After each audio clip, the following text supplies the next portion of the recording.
There are some problems here. Sorry, big time. I'm so upset. Oh my God.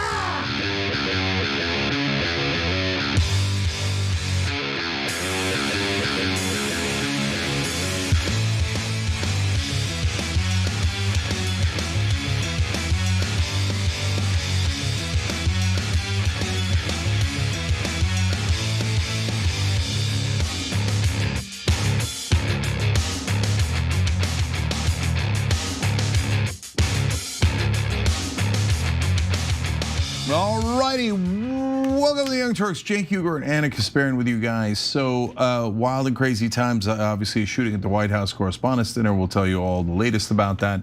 And then we've got shootings everywhere across the Middle East as usual. Iran and US are trying to work out a peace deal. Israel's trying to kill it as usual. There's a ceasefire in Lebanon. That's funny. Israel never abides by ceasefires. Deadliest day in Lebanon since the conflict has begun, because Israel always chooses violence and war, and we're always forced to pay for it. You'll get a healthy dose of that. And later in the show, we're gonna talk about the Israeli Gestapo that works here inside America, and how they try to terrorize any American who criticizes Israel. And their families. And they've attacked my family this weekend, and then Anna's family again, her husband, over the weekend because- Better be careful, Rachel. Better be careful, Rachel.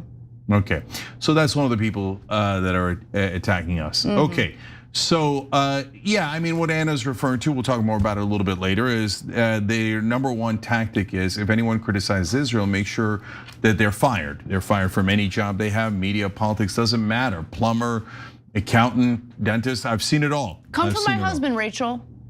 Come from my husband. Now, what Anna's- Come from my husband, bitch. Okay, don't actually do that. Yeah. Okay, what Anna's referring to is, well, okay, she found out who one of these Gestapo people are, and so should they have a job if they're part of a foreign operation in this country to intimidate Americans? Now, of course, they'll be greatly outraged by that. No, we get to fire you, we get to bully and intimidate you, but don't you dare mention anything about our jobs. Maybe we will later in the show, and then see how you like it. Proceed with caution, Rachel. Okay. Let's move on. Let's get to our first story, actually. There was another assassination attempt on President Trump, so let's get to the details. We're here, we are at the White House Correspondents Dinner. We are currently underneath the table. There have been shots fired, and we can hear Secret Service ensuring that everyone is safe. We were around our salad courses and we heard a series of shots. And then we heard Secret Service command that everyone get down. And now everyone is underneath their tables.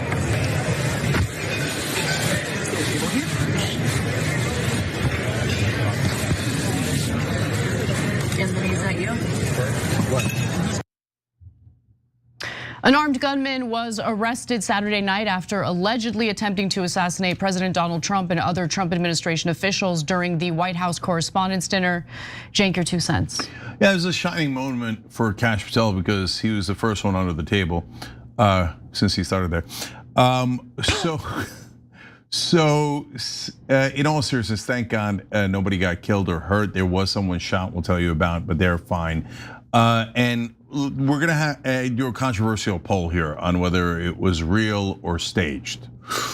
Drums. Okay, let's give you all the facts and then we'll come back and talk about it. Yeah, I mean, of course, there are tons of conspiracy theories out there about how it was staged.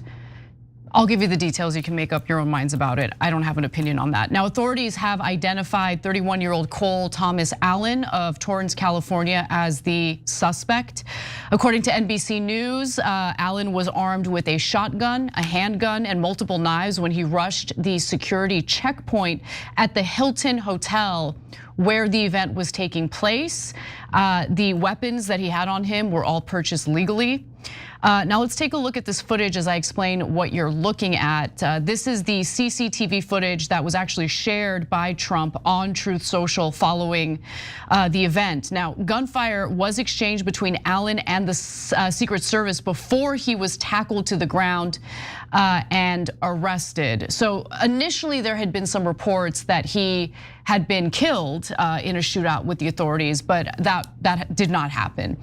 Now there is a manifesto, so we have some clarity on what his motive was here. But before we get to that, actually let me give you those details, and I'll go to you, Cenk. So according to NBC, Allen was a teacher who had no prior criminal history or record. The FBI was not keeping tabs on him because there was no reason to keep tabs on him. There was nothing suspicious about his background. However, his attack during the White House Correspondents' Dinner appears to be premeditated because there was a letter that he sent to his family and loved ones like briefly before he decided to carry out this attack. So his attack during the White House Correspondents' Dinner was premeditated, according to Acting Attorney General Todd Blanche, who said on Meet the Press on Sunday that authorities believe the suspect traveled by train from Los Angeles to Chicago and then Chicago to Washington, D.C., where he checked into the hotel where the Correspondents' Dinner was at in the last day or two. Allen sent that letter to his loved ones, and he actually apologized to his parents, colleagues, and students, saying, "I don't expect forgiveness, but if I could have seen any other way to get this close, I would have taken it. Again, my sincere apologies." He continued, "I am a citizen of the United States of America. What my representatives do reflects on me. And I am no longer willing to permit a pedophile, rapist, and traitor to coat my hands with his crimes. Well, to be completely honest, I was no longer willing a long time ago, but this is the first real opportunity I've had to do something about it." So I'm just gonna pause right there because, immediately people like Brianna Wu, for instance, are like, "Oh, how much you want to bet that this guy probably screams free Palestine?" No, it turns out that he was a fan of Brianna Wu's, who is a supporter of the genocidal government of Israel. So that's weird. Very weird, right? That is actually very weird. He actually had put out statements about how he felt that Hassan Piker is too far left. Really? Yes. Oh, I did not see that. Okay. Yeah. So these types of events happen, and immediately people try to figure out what the political ideology of the individual is. I want to be clear about something. Even though I'm not one of these terrible libs like Brianna Wu, I certainly do not side with her. I don't think she's responsible for the violent acts that are carried out by someone else. I wish that she had the same, feeling or the same take as it pertains to any other person who carries out an act of violence and might share a political ideology with another group of Americans who are nonviolent. But nonetheless, the finger pointing at groups that had nothing to do with this assassination attempt tend to happen. Yeah, so that's trippy. That might actually change how I vote in the poll. I didn't know that. That is very strange. Okay, so first, there are reports out that they actually didn't tackle him, that he got tripped, or that he tripped himself. To me, that's irrelevant. Bottom line is, no, it's relevant. You know why it's relevant? Because we have a serious crisis of competency in this country. Okay, the fact that the Secret Service handled this the way that they did. I mean, the first thing that you do is you try to get the president out of the situation immediately. First person they grabbed was JD Vance. Nothing against JD Vance, but it's weird that they went for JD Vance before the president of the United States. Yeah, so that's the second weird thing. So look, first, I'm gonna give a caveat that I think that the security was generally fine, okay, which I know not a lot of people are saying. So why do I say that? I mean, he didn't get into the ballroom. No one got hurt or killed. Whether they tackled him or he tripped to me doesn't matter much. Like they got him, and could they have gotten him and found him earlier? I don't think so. I mean, he showed nothing on social media that would lead you to believe that he was going to do something along these lines. He left no hints about it. He only mailed his manifesto 10 minutes before he actually did the crime. So like we can get on him for plenty of reasons, and why are they letting people into the hotel without checking their bags and stuff? Okay, maybe those are legitimate, but overall, the president didn't get hurt, nobody got hurt. I'm a little less worried about security. I am worried about the weird things, like There's no question they take out JD Vance before they get to Donald Trump, maybe about 10 seconds at least. And that is just super unusual to remove the vice president first. And Trump said something weird about how he wanted to stay and watch. Trump, who's a coward, wanted to stay and watch? That's super weird. He's also nearly 80 and he appears to be senile to some extent. Yeah, that could be it. Honestly. Yeah, so, okay, I'm gonna get to the poll in a second, but of course, I made a joke about Kash Patel earlier and hence I should be fired, according to Donald Trump and Melania Trump, but we'll get to that part of it in a minute because you can't make jokes about anything. Remember, this administration hates free speech. They're too woke. Yeah, that's what they ran on. They ran on, we're gonna go to war everywhere and we're gonna make sure no one's allowed to make jokes and take away everybody's freedom of speech. Okay, great. And then this trend of weirdly educated shooters is interesting. Because he went to Caltech, the guy who shot United Health CEO also went to a really good college, and they write interesting manifestos. Their manifestos, by the way, can be completely correct, and the shooting could be hideous at the same time. Just because you've accurately deduced the problem doesn't mean the answer is violence, and just because somebody did violence doesn't mean that they're like the things they were aggrieved about are wrong, right? So those two things are completely separated. Now the obnoxious or controversial poll, because I am genuinely curious. That's why we do these polls, and it's on tyt.com. Do you think the assassination attempt at the White House Correspondents Dinner was real or fake? The answers are A, real, and it's offensive to question it. There's plenty of people who voted that way. That's interesting. Real, but people should ask a lot of questions about it. That's B. C That's is. where I'm at. That's where I was at until you just told me some of those details. C, staged, but open to reconsidering after questions are answered. D, absolutely staged. Okay, so yeah. Let's also just be very clear that not a lot of people have voted yet because we just started the show and we just started talking about this story. So let's wait and see what people say. And I haven't finished giving the details, so. No, I hear you. Like look, that's just the beginning of it. Go to tyt.com, especially after the story, because we care what you think after you hear the whole story. And to me, honestly, I hadn't heard two parts that Anna said. I've heard all the other parts. So now it's starting to move me from B to C a tiny bit. I'd still vote B right now, but go ahead, Anna.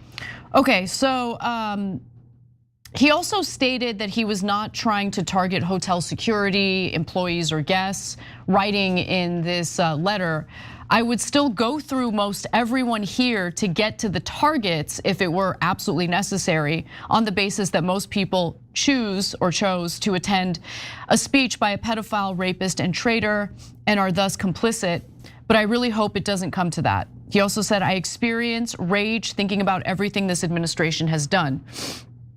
Now, the Secret Service, along with members of the Montgomery County Police, spoke with Alan's sister as part of their investigation into this shooting, and here's what she told them. Apparently, Alan's sister said that her brother had a tendency to make radical statements, and his rhetoric constantly referenced a plan to do something to fix the issues with today's world. She also said he attended a No Kings protest in California and was part of a group called the Wide Awakes, a network of activists dedicated to social justice issues that bears the same name as the 1860s abolitionist youth movement. So just real quick, getting back to the topic of security at the event, many are questioning whether it was robust enough. Some are arguing that the security at the White House Correspondents' Dinner was incredibly laxed. Now, Allen himself even noted that security was very lax at the Hilton Hotel in that letter that he sent to his family, minutes prior to the attack. He says, I walk in with multiple weapons and not a single person here considers the possibility that I could be a threat. This level of incompetence is insane, and I very sincerely hope it's corrected by the time this country gets actually competent leadership again. And while security agents were able to stop him before he entered the ballroom, right? He was able to enter the hotel where the White House Correspondents' Dinner was taking place. He wasn't able to enter the ballroom, right? So that's the big, question here. Sean McCreish, who is one of the New York Times reporters in the hall, wrote this. Several things happened in quick succession. Tuxedoed agents pulled out guns and began running toward the ballroom. White jacketed caterers screamed and bolted for stairwells. Pandemonium reigned as top cabinet officials were evacuated. This is my favorite excerpt from what he had to say about his experience at the White House Correspondents Dinner. This is the New York Times reporter.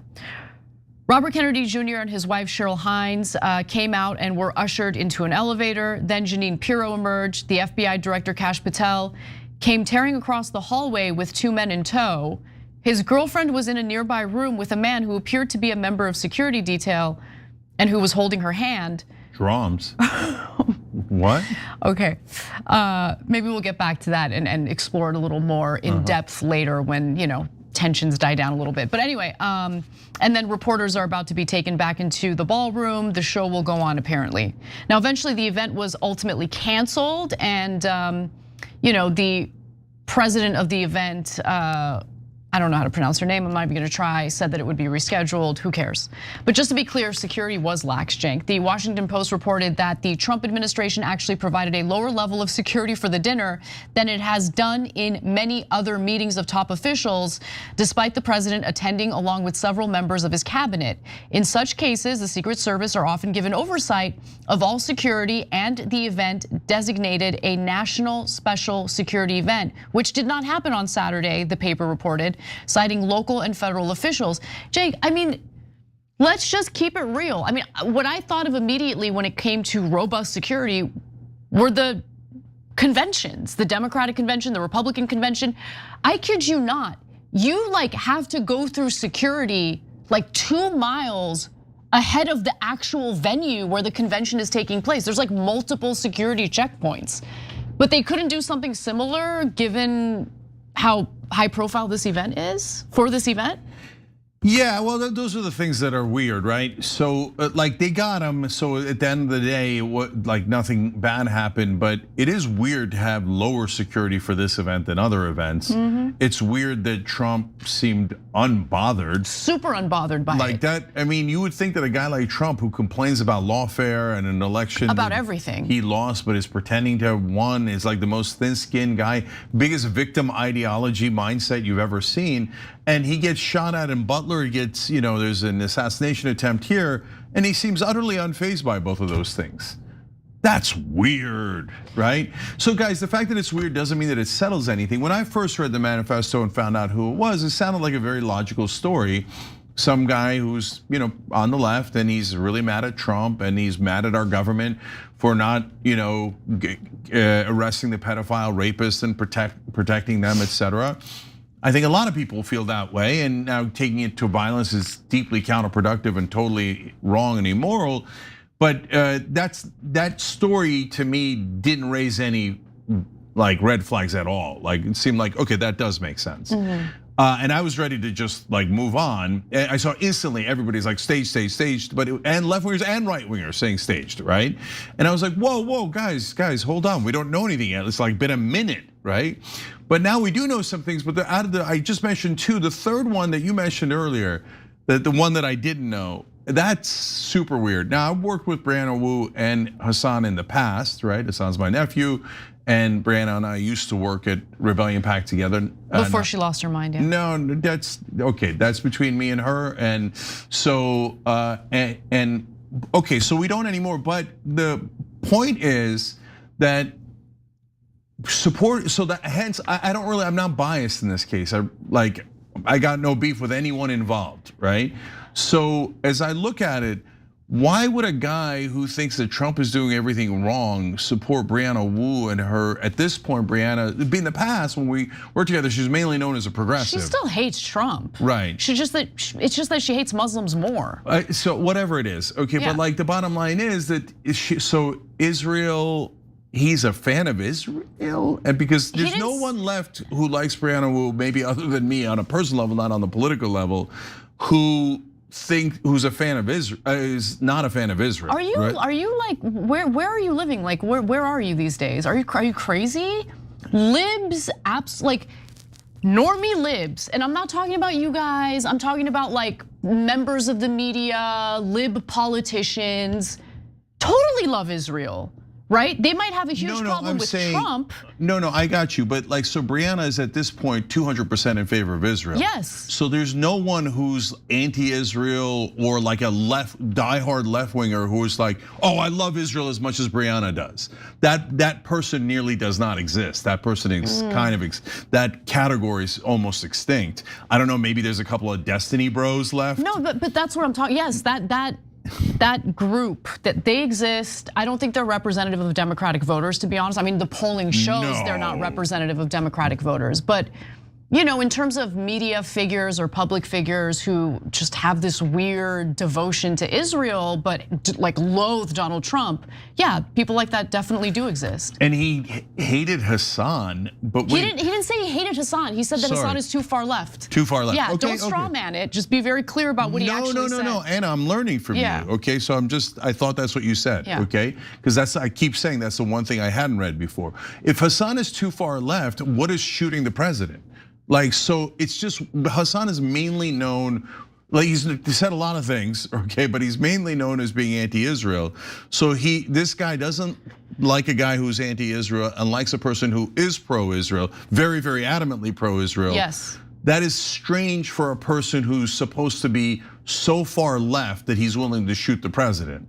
I know. You see what I'm saying? It makes no sense. So look, he was clear in that he was motivated by, in his words, Trump being a pedophile, right? In his words, that's what he said in his manifesto.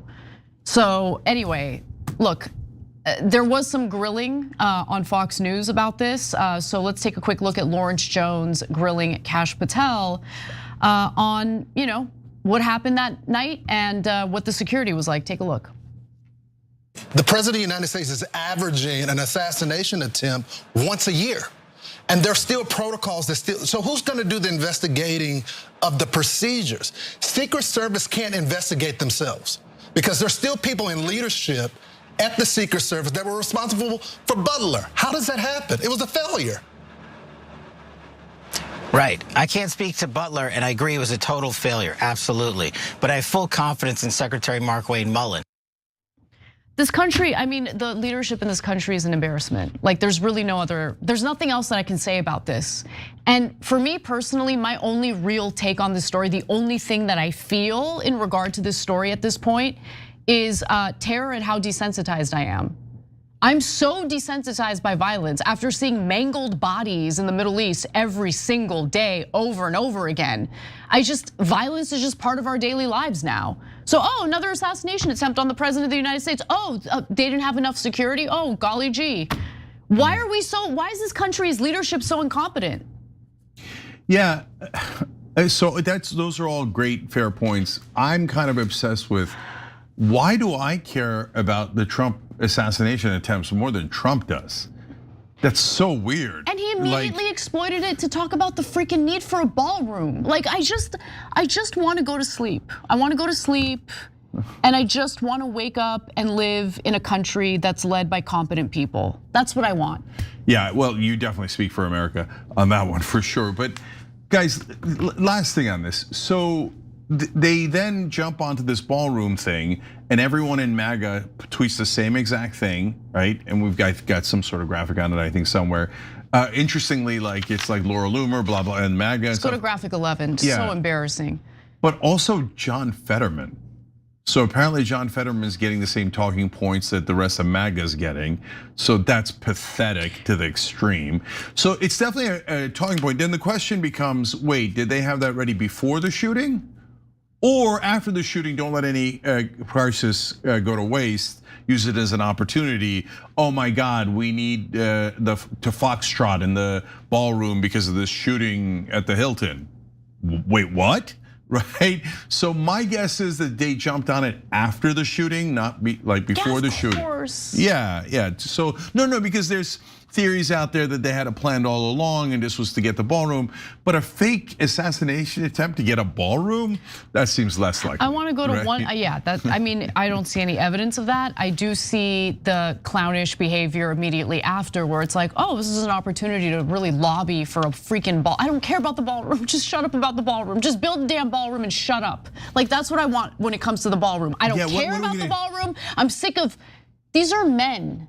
These are men who are supposed to be leaders of this country, whining about a ballroom. Yeah. Okay, there is a crisis of masculinity in the country, and it's right at the top, okay? I wanna actually go to the video where they're talking about the ballroom. Let's go to that.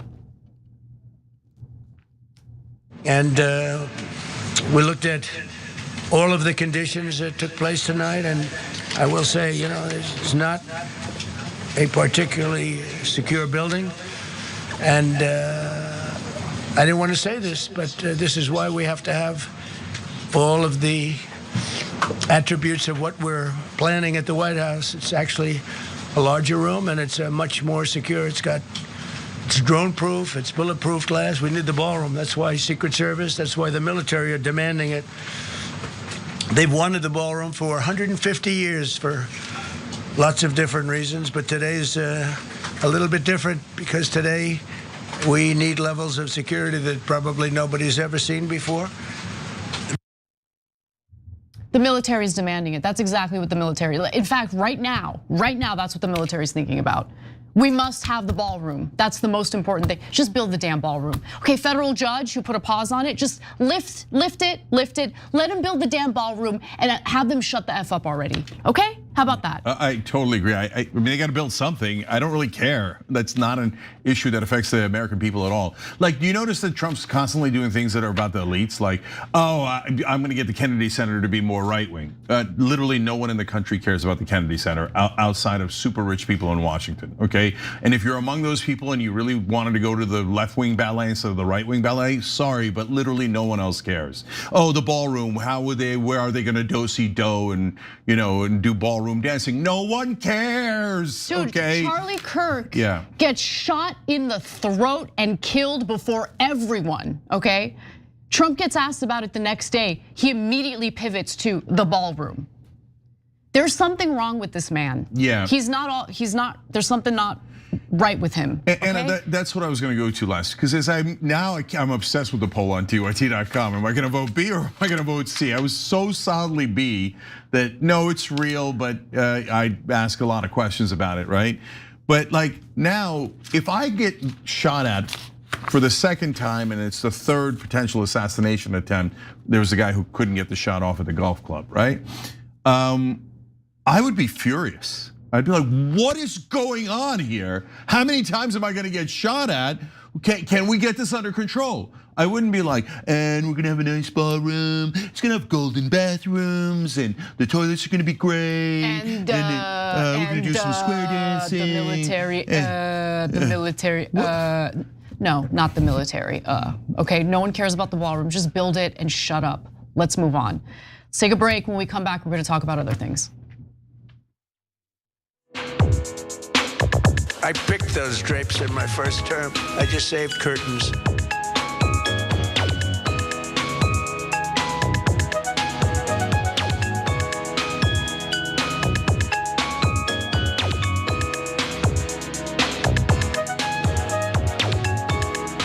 They're drapes, but I call them curtains. No one else thought of that before. Okay, anyway.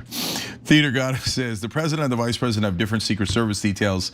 Vance getting handled first shows that he has a better team, and Trump has a history of going against his details recommendations, so they may have been in a less optimal spot. That's a fair, totally fair and reasonable conclusion. It could be, right? If I was the president and I had a couple of assassination attempts, I would start listening to my Secret Service. Except the guys who left me totally exposed at Butler. That's weird. He doesn't listen to his Secret Service, and the guy who left him exposed is now the head of the Secret Service. Things that make you go, what in the F? Okay. Doodle Dragon Imran says, I love learning from Cenk and Anna. The Jiu-Jitsu you're doing to be a true friend to Anna is amazing. You all are my heroes. I gotta stay positive, and it's been so impossible to focus with all the nonsense dropping on the daily. Thank you, TYT, for bringing it on a mighty Monday. Thank you, appreciate it. Oh, today's Member Mondays, by the way. I'm gonna take your calls after the show if you're a member, so good time to join. All right, Melody Loves Music says in the YouTube member section, hi, you all, love and peace from Tejas. Chronahop writes in on Super Chat, I use Truth Social and Rumble APIs to pull original surveillance video shared by Trump of alleged suspect running. It's 176 times 144, 9.95 FPS, 435 KIB, I don't know what any of that means. Why is quality worse than 2005 flip phone? Why someone already on the ground? So those are interesting questions. I don't know the questions or the answers. Okay, we'll be back.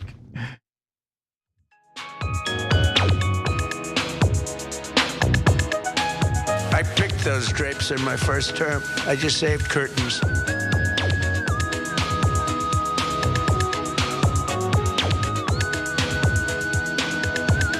All right, back on TYT. Cenk, Anna, Kit Shrink upgrading through the join button. We love that.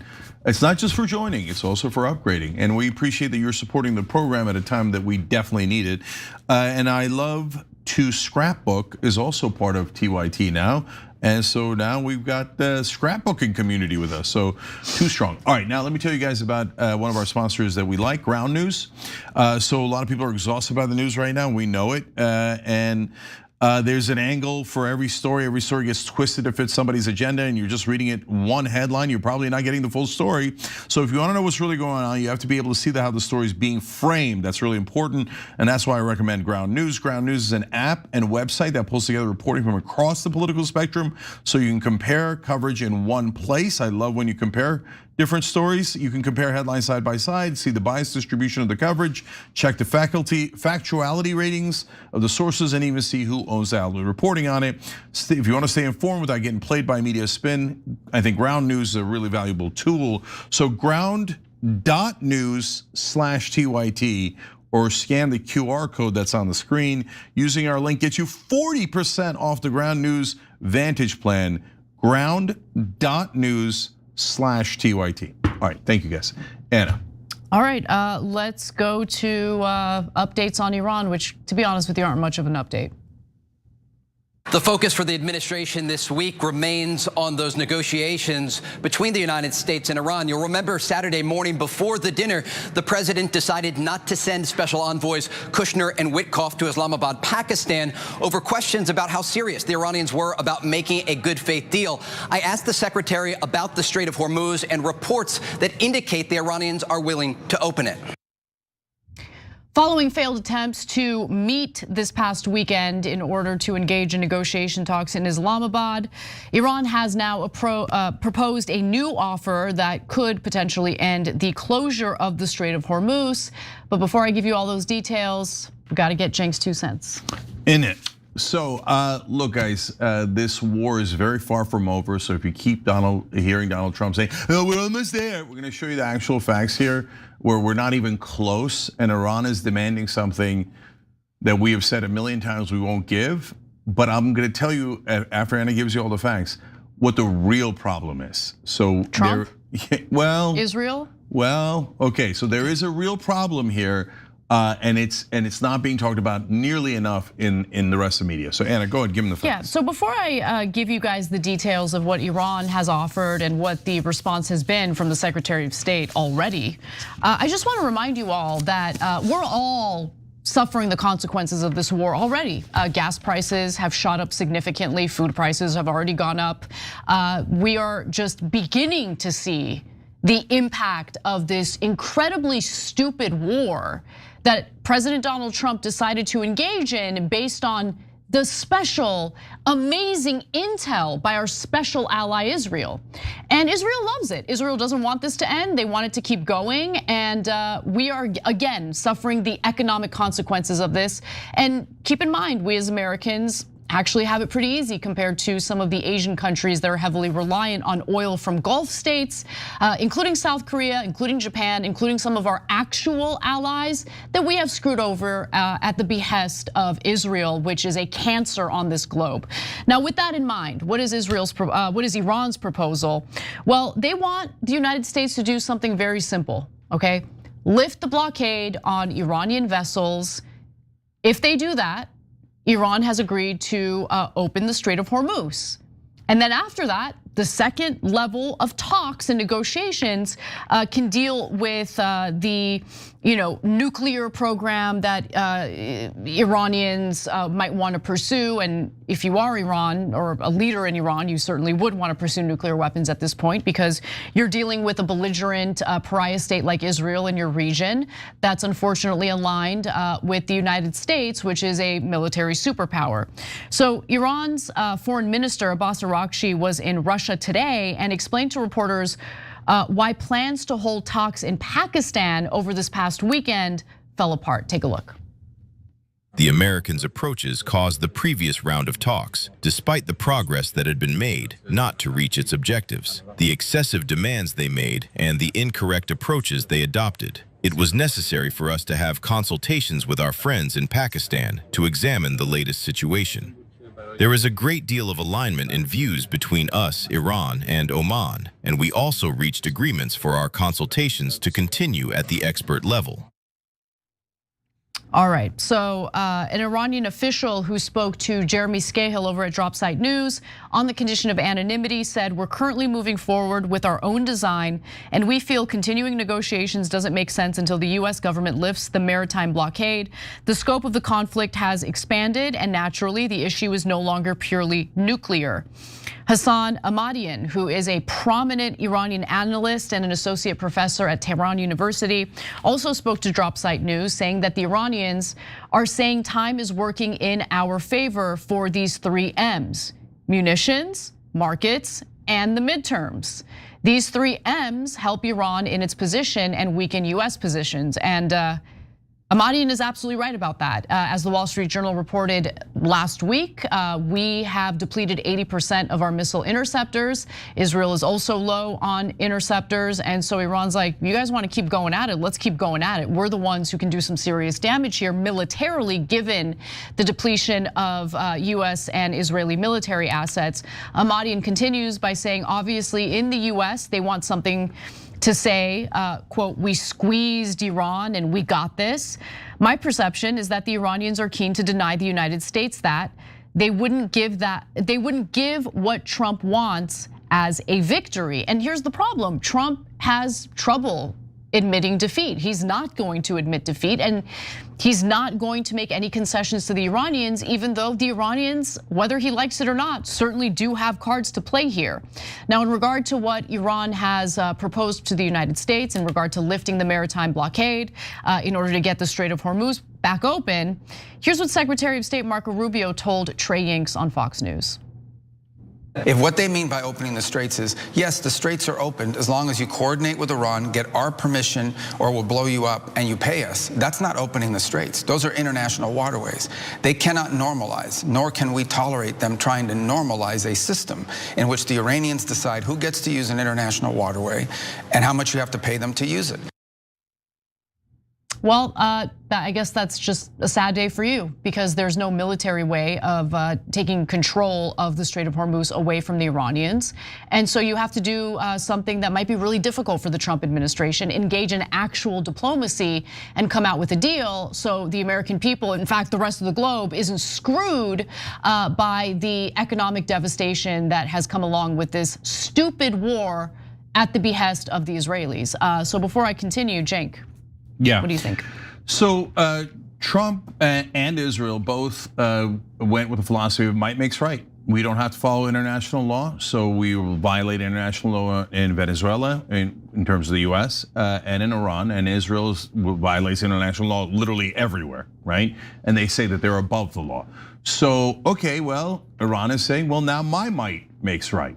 Now what are you gonna do about it? You say, oh, I don't have a right to block the Strait of Hormuz. Well, brother, you didn't have a right to invade me.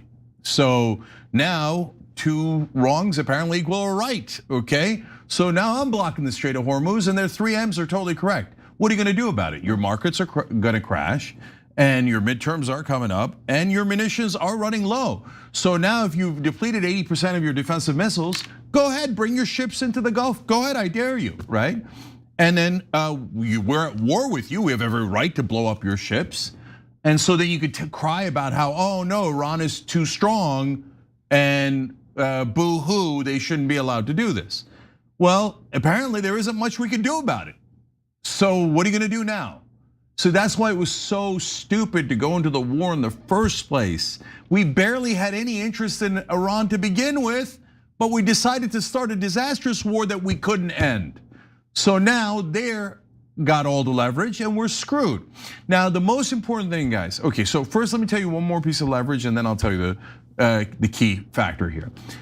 The thing that we're not talking about enough as a country at all is not just the military damage that's been done. We're gonna get to that later in the show. Turns out they've taken out dozens of our planes and our government's been lying the whole time, okay?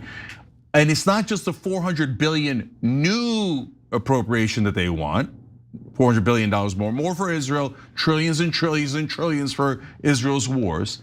But what they're not calculating in is the economic damage that is going to be done to America and the world as a result of this war. So that could be in the trillions. So not only are gas prices high now, we were worried about $120, oil's already at $109, okay? And the markets still think like idiots that this war is almost over. When they realize that the war is not almost over, that's gonna skyrocket. And then there are the lagging economic indicators.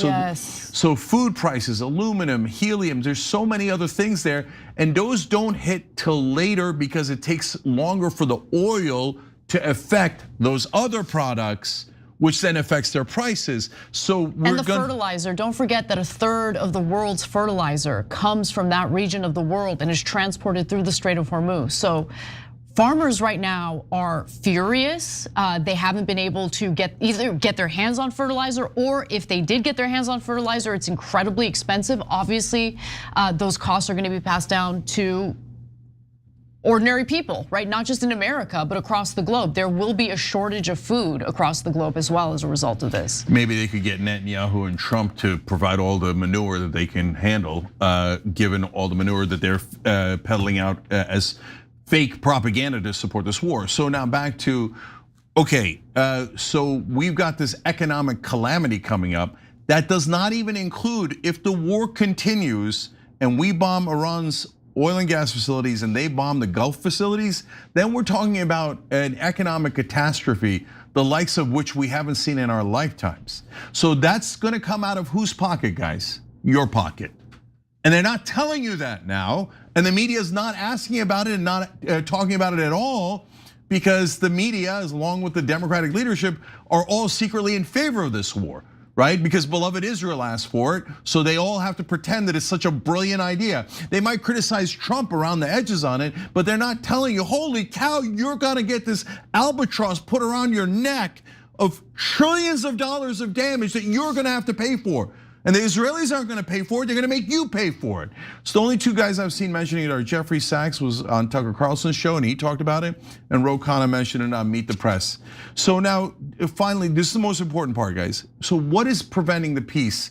Because we want the Strait open, Iran wants the war to be over, they don't want to be bombed anymore, and they want us to lift a blockade. So why don't we just do that deal? Well, the problem is that we have totally unreasonable demands. We'll get into why in a second, but the things that we're asking for is you open up the Strait of Hormuz, but we don't lift the blockade. And then that makes no sense. That doesn't make any sense. No, that's mental. That's saying I don't want a deal. And by the way, press, report on how I don't want a deal because I'm giving them nothing, even though they have the leverage. And the press like, shh, it's all Iran's fault. No. So but if they say end your entire nuclear enrichment program, give us all of the material you've enriched, and you're not allowed to enrich anymore. But Iran said we're not going to do that from day one, right? And then they say, okay, we want to control your foreign policy, and we demand that you stop defending Lebanon or the Palestinians. You have to give up funding Hamas and Hezbollah. And they're like, hey, idiots, we have the leverage, okay? We're not opening the strait, and we don't care about your stupid huffing and puffing. Like, what do you think this is? You think you're just gonna like trick us into agreeing? This is and so Anna, my sense is that there are two factors as to why we're doing these unreasonable demands. One is Trump is a grade A moron, right? And he doesn't understand anything, that of course Iran is not going to agree to those terms, and he can't countenance losing, which he's already lost. But we're over focusing on that. The second part is that Israel purposely makes these unreasonable demands and insists that we make these unreasonable demands because they don't want the war to be over. And that's why it isn't over. They certainly do not want the war to be over. You're right about that. But I think that there is a mix of factors here. One being Israel, as you mentioned, but the other being Donald Trump just having a hard time accepting what the reality of the outcome of this war has been so far. It could be that he just thinks we have the strongest, most powerful military. It's impossible for us to lose. It could be that he's given incredibly bad intel by a group of yes men who surround him. I don't know, but what I do know is if I were the president, as hard as it is to eat crow, I would think about how the continuation of this blockade on the Strait of Hormuz hurts. I mean, it hurts everybody across the globe, and I actually genuinely do care about that. But it hurts the American people too. So like, as the leader of the United States of America, do you have any concern about how this is hurting the American people? How people were already struggling economically, and the continuation of this war and the continuation of this blockade makes it far worse? Do you not care about anyone at all in this country? Like, I just don't understand it. No, of course he doesn't care about anybody else. I think the real question is whether Donald Trump has agency or not. Like, is it that Donald Trump is considering Israel among the different factors, and it's a giant one because they're funding him and Vance? Vance just had dinner with Miri Madelson and Paul Singer and all the Israel First donors, and they're stuffing money in millions and millions into their Trump, Vance, Republican party's arms. But that's a factor, okay? Money's a factor. Oh, maybe there's other things that are factors for Donald Trump in regards to Israel, or because if that's the case. Then it's not close. He's at 32%. He's about to go into the 20s. He's like, if he continues this war, his entire administration and his legacy will be obliterated. People will absolutely despise him, including his own voters. I'll go on a limb. The majority of his voters will despise him if he continues in this war, because that's how apocalyptic the economic consequences are going to be. Okay, so then you would not do that if Israel was just a factor, okay?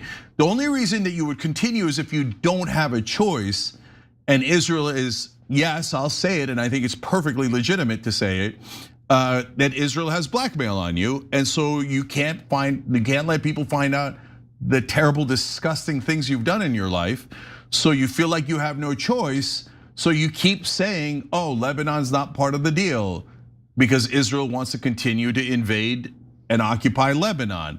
But the Iranians say there is no deal if you don't include Lebanon in the deal. So I don't know which one it is, but we're gonna find out, because if we stay in this war, then Israel doesn't have huge influence. They have 100% control over Trump.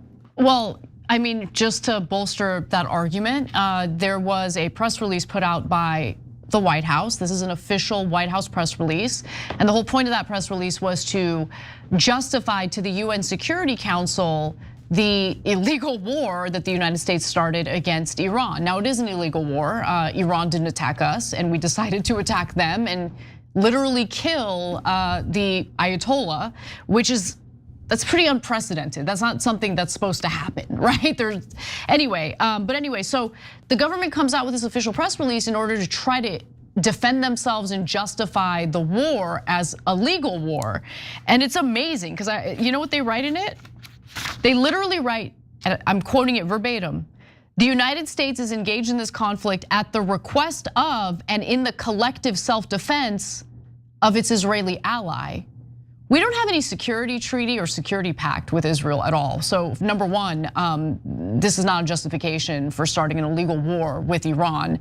Arguing that we did it because Israel requested it though, I'm glad that they put that on paper in an official White House press release. So as much as Israel's vocal defenders in this country want to make it seem as though Trump made this decision on his own and that Israel had nothing to do with it, Israel had everything to do with it. In fact, I guarantee if Israel was not an ally of the ally of the United States, we wouldn't go to war with Iran, a country of Guaranteed. 92 million people? Not even close. We have there's no reason to go to war with Iran. Netanyahu said as soon as the war started, this is the culmination of my 40-year plan. And his plan was for us to attack 7 countries, and guess what we've done? We've attacked all 7 countries that Israel wanted us to attack. They had nothing to do with us, everything to do with Israel. And so now cable news guys will see that. Us literally saying officially, we did this for Israel, that's our justification. And then they'll turn around and say, how dare you? That has nothing to do with it. It's conspiratorial, it's anti-Semitic. So is the US government anti-Semitic? I guess because so. they just said, we did it for Israel. Yeah. And they put it down on paper. So guys, last thing is, how do we, how is this thing going to end if it's going to end? So because then, in order to know that, you have to know why we actually started the war. And it has nothing to do with enrichment. In fact, Israel's been trying to get us out of the nuclear deal the entire time, because the nuclear deal that Obama did made sure that they couldn't enrich uranium. And so that robbed Israel of the excuse they wanted for their actual purposes. And their actual purposes is twofold. One's about Iran and one's about Lebanon, okay? Lebanon's easy. They want to have the whole world distracted and use American troops, etc., to attack Iran. And while they go into Lebanon and steal southern Lebanon, and then they get the American media to go, they were doing self-defense, they're the victims, and all the lies and propaganda. And hey, look at that neat little magic trick, we gain more territory for greater Israel. And you can see with your own eyes they're doing that now. And then the second reason is in Iran, they wanted a regime change. Now that's impossible, but they had a backup plan.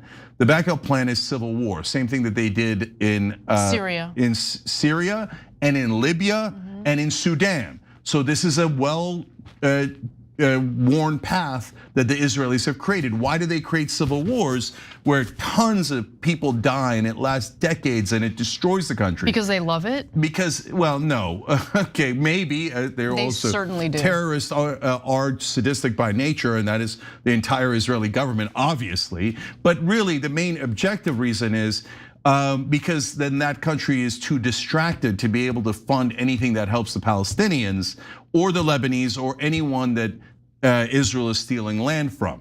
So that's why they want Iran destroyed. So if they want Iran destroyed, which is still possible, and they want to steal southern Lebanon, well, they need the war to keep going. And if we leave, guys, this is really important. According to some analysts, I'm not a military expert, but Israel couldn't last a day without us in these wars. So if that's the case, they're never going to let us out of their vice grip. Unless you actually have like real leaders in this country. No chance. I mean, yes, in 2028. But as things stand now, almost like Schumer, JD Vance, Hakeem Jeffries, and Donald Trump, the 4 main, you throw in Mike Johnson, the 5 main leaders in this country, in both the Republican and Democratic Party, their #1 donor lifetime is the Israeli lobby. They completely and utterly work for the Israeli lobby, and they will do exactly as they are commanded and ordered by the government of Israel. And anyone who says, no, hundreds of millions of dollars don't affect these greasy scum politicians is an obvious liar and not a reporter. All right, when we come back, we'll talk about the damage done to US bases and military assets in the region by Iran during their counterattack after we decided to begin this war. We'll be right back. Psychotic breaks.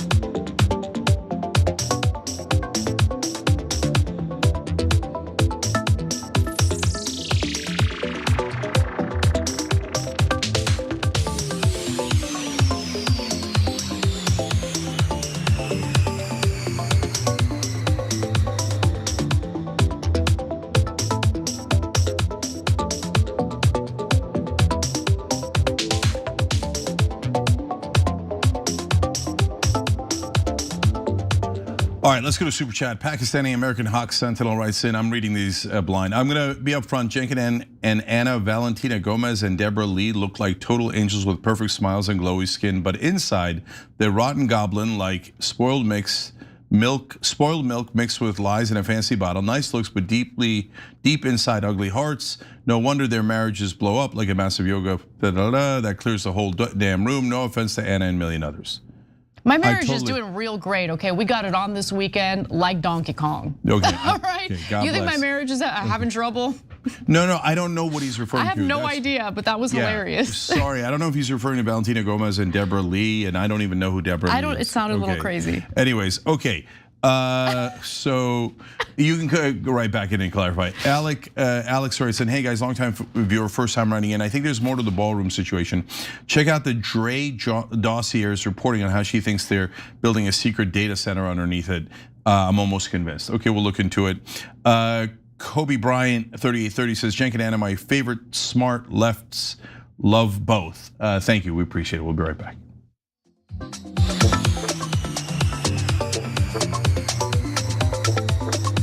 Psychotic breaks. I picked those drapes in my first term. I just saved curtains. All right, back on TYT, Cenk and Anna with you guys. Also, Old Dog New Tricks upgraded as well through the join button. You're awesome. We really appreciate that. We appreciate all you guys doing these wonderful things. And this is a moment that we do need it, guys. We're definitely besieged.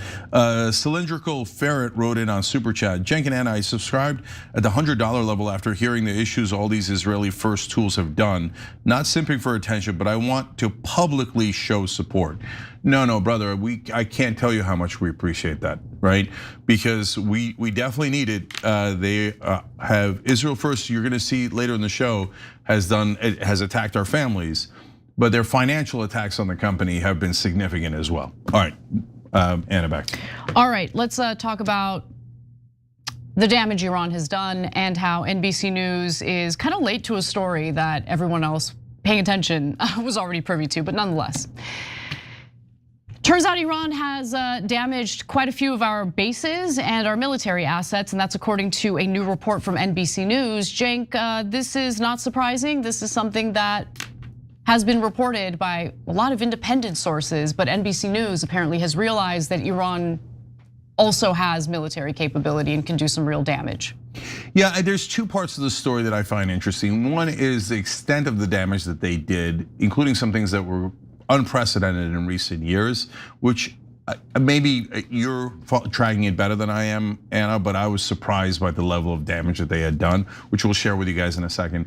And then secondarily, I was surprised by how much of Iran's military still exists. I halfway bought into the hype about how they were all destroyed. It turns out that's not remotely true. So let's give you the facts. So NBC cited several sources for their reporting here, including 3 anonymous US officials, 2 anonymous GOP congressional aides, and 1 anonymous person familiar with the damage. All you need to do is pay attention to former military generals who were rejected by the Trump administration for his new administration in the second term, and you'll know the extent of the damage. You don't need to rely on anonymous sources. Nonetheless, the sources claim that the destruction caused by Iran spans across several countries in the Middle East and could cost up to $5 billion to repair.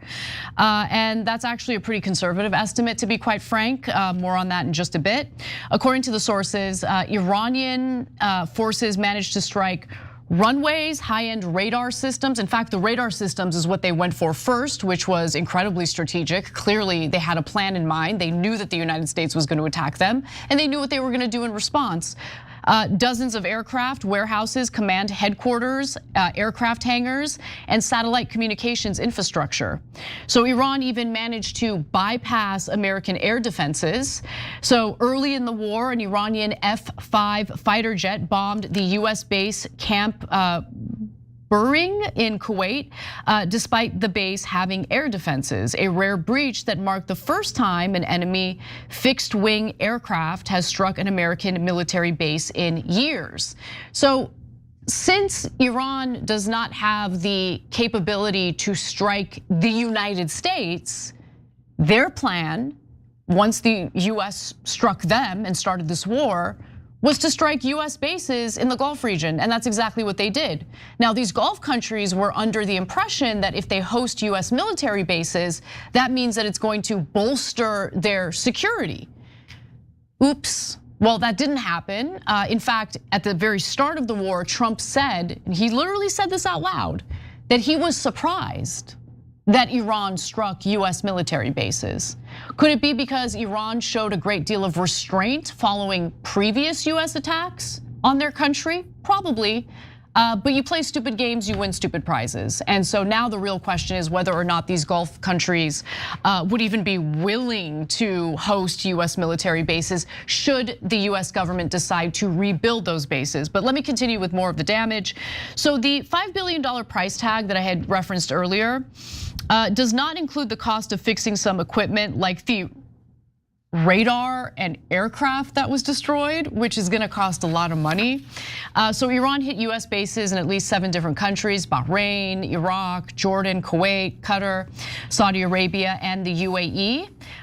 The report claims that detailed information is being withheld from members of Congress, which should be unsurprising. One of the anonymous congressional aides even said that no one knows anything, and it's not for lack of asking. We have been asking for weeks and not getting specifics, even as the Pentagon is asking for a record high budget. If you guys can remember, Donald Trump has requested a defense budget of $1.5 trillion, which is insane, which is absolutely insane. But the administration has even requested that private satellite companies refrain from imaging the US bases that have been destroyed. And that was confirmed by a satellite company called Planet Labs. Now, a Pentagon official also stated the following: "We do not discuss battle damage assessments for operation security reasons.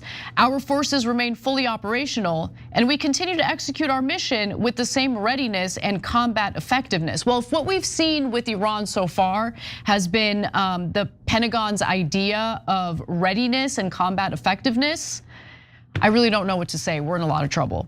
And by the way, the fact that we've depleted 80% of our missile interceptors when we're making enemies all across the globe in order to make our little friend Israel happy should be concerning for anyone who has any fear for our national security.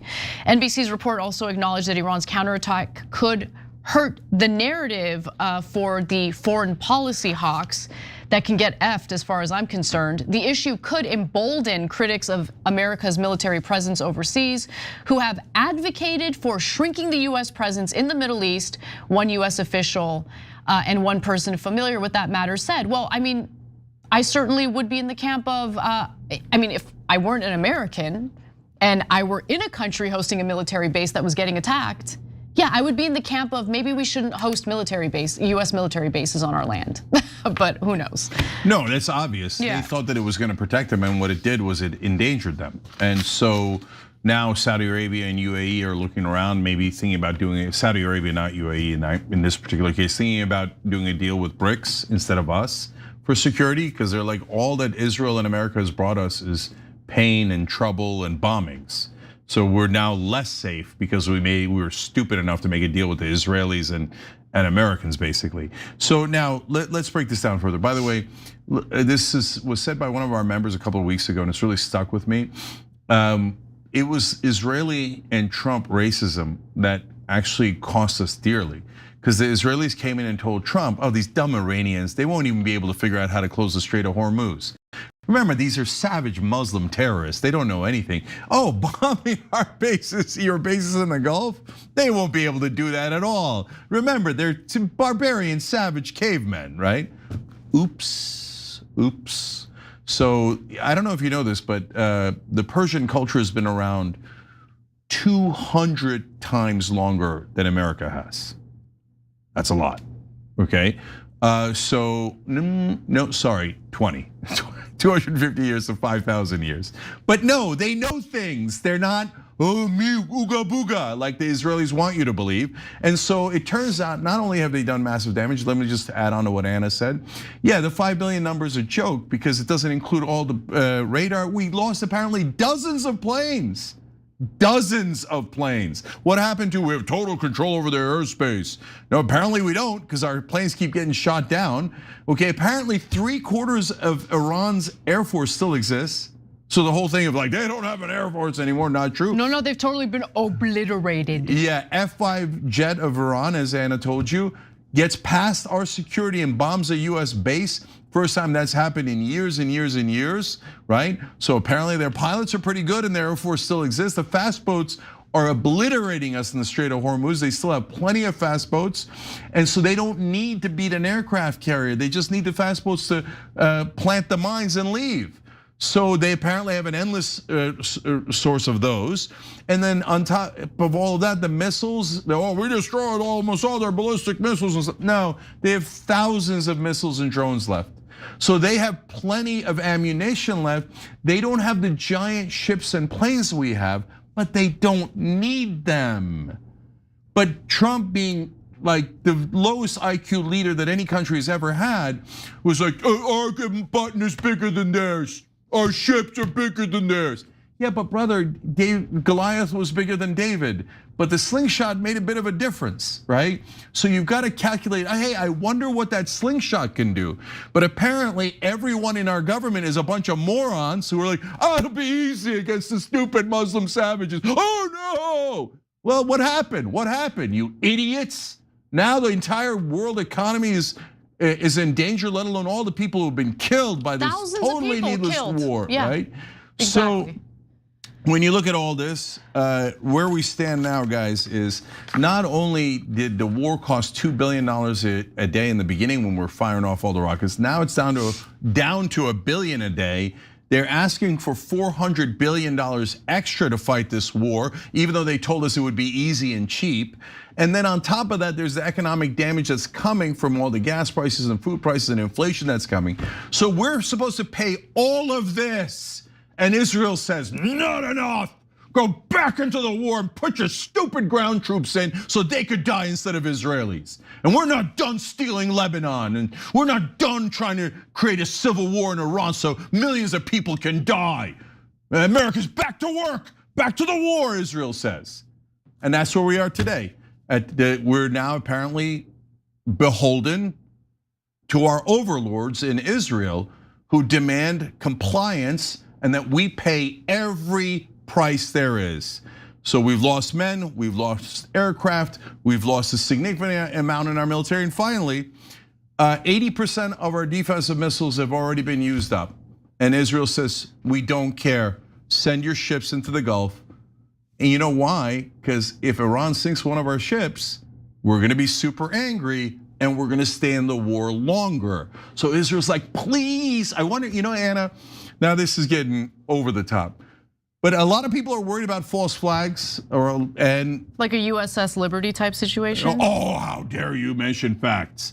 Yeah, I don't know what could happen, but I'll tell you what, if somebody hits one of our ships, we should ask a million questions about how that happened, okay? Yeah, we won't, but it's okay. Yes, but our press will of course say, oh no, anyone asking questions of the government is an anti-Semite and we should all bow our heads. Back to the mines, Americans. You haven't done enough war for Israel yet, right? So that's where we are now, and we're all totally and utterly screwed. This damage, if the war continues, this damage will later be seen as the tip of the iceberg.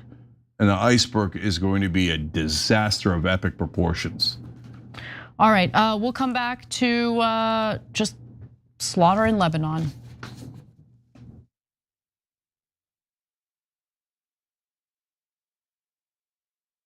I don't care if you're Christian. In fact, I will fight for you to have your religious liberty and practice your Christianity. I believe in that. I don't believe in Christianity, which means that you do not get to dictate the way I live my life based on your religion. I don't care what the Bible says. You have every right in the world. All those women who identify with your religion have every right in the world to not get an abortion, to not take birth control, but they do not have the right to dictate my life and what I decide to do with my body. I don't care about your goddamn religion. I'm so tired of having nonstop conversations about what the Bible says. You live your life in the way that you interpret the Bible.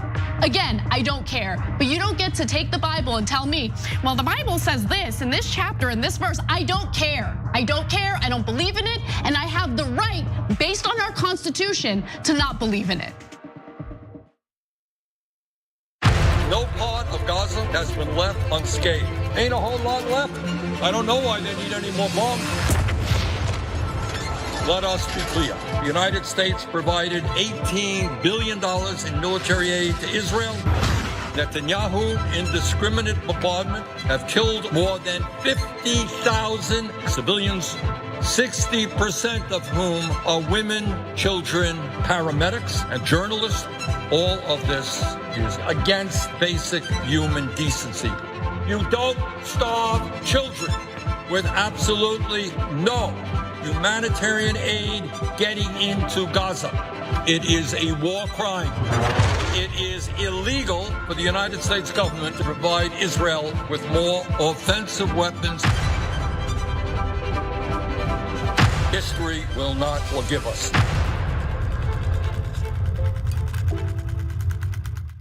We've been on our phones too much. I feel like we just need to touch grass or something. I told you. I mean, you know what? Let's actually do it. Let's touch the grass. Whoa. Andrew Yang? It's not racist, right? It's him. Yes, it is I, Andrew Yang, out here giving money away as usual. Wait, but literally? Do you use a phone? Noble Mobile will cut your wireless bill in half every month, and you get paid even more if you log off, look up, and touch grass. Oh, I actually have some grass if you... I don't think that's the kind of grass. Not that kind of grass, unfortunately. Whoa, wait, what the... Whoa. I guess that kind of grass works too. All grass works. All grass and we get cash? Wait, did you see that, babe?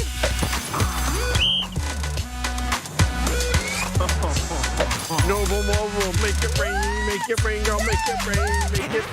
That didn't rain so good, but now it's raining good. Corruption, injustice, the system is rigged against you. Every day we're blasted by a flurry of terrible news from every angle, which can make it challenging to stay positive and know how to fight back. The Damage Report is your solution. I'm Johnny DeRola, and my daily morning show cuts through the noise and exposes the real damage being done to our country, the world, and how we can fight back against it. Corporate greed crushing workers? We'll name names. Politicians selling you out for their corporate overlords? We've got the receipts. Climate disaster, economic collapse, the rise of fascism. No spin, no establishment talking points, just the truth that you need to survive and resist. But it's not all doom and gloom.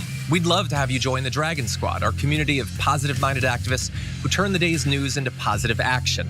With new episodes every weekday, listen to The Damage Report to get honest news, unflinching commentary, and daring coverage you won't find anywhere else.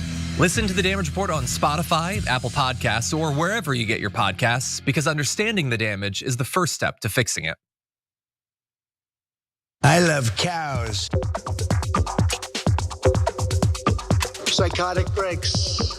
I picked those drapes in my first term. I just saved curtains. I love cows.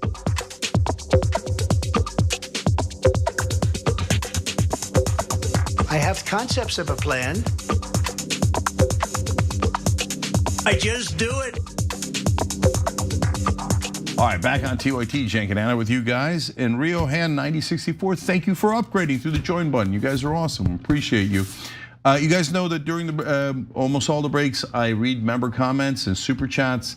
So if you want that, tyt.com/join, and then you get a member stream where you get to see the interaction with us and the audience, tyt.com/join. And if you have a YouTube account already, no problem. You've already paid for it, so just connect your accounts. And you can do that through tyt.com/connect. It takes about 30 seconds, okay? Anna. All right, let's check in with Lebanon. The Israeli military continues to destroy entire villages in southern Lebanon under a supposed ceasefire with Hezbollah. And over the weekend, the IDF issued evacuation orders to towns north of the Litani River, indicating that Israel is attempting to take over even more Lebanese territory than previously announced. Before we get to more of this depravity, barbarism, savagery, and cruelty, your 2 cents, Cenk. So we're gonna show you all the damage. So they've destroyed dozens of villages, including Christian villages. They've murdered priests, they've murdered the Red Cross. They destroy entire villages at a time while pretending to do self-defense. So we'll get all those facts. But I think one of the most important parts of this conversation we're gonna get to at the end is, okay, so but what is their real goal? Like, how much of Lebanon are they going to try to take, and when will they stop? As much as we'll allow them to take. at the end of the day. That's the reality of the story. There are a couple of different options. We'll go over it in a minute. Now remember, after Trump had announced that the US and Iran agreed to a 2-week ceasefire, immediately after that, the Israelis began carpet bombing Lebanon, throughout Lebanon, not just southern Lebanon, and killed 300 people in one night. Now, since then, there's supposed to be some sort of ceasefire between Lebanon and the Israelis. That includes Hezbollah, but of course, Israel never, ever abides by any ceasefire. They just continue carrying out strikes, destroying entire villages. The Lebanese government reported on Sunday that Israel killed 14 people in one day. That included 2 children, 2 women. There were also 37 others who were injured. One of the strikes actually hit a cafe at a crowded displacement hub. Remember, millions of Lebanese individuals have been displaced from southern Lebanon. They've been evacuated from their homes as the Israelis just destroy their villages entirely. Every single building gets destroyed.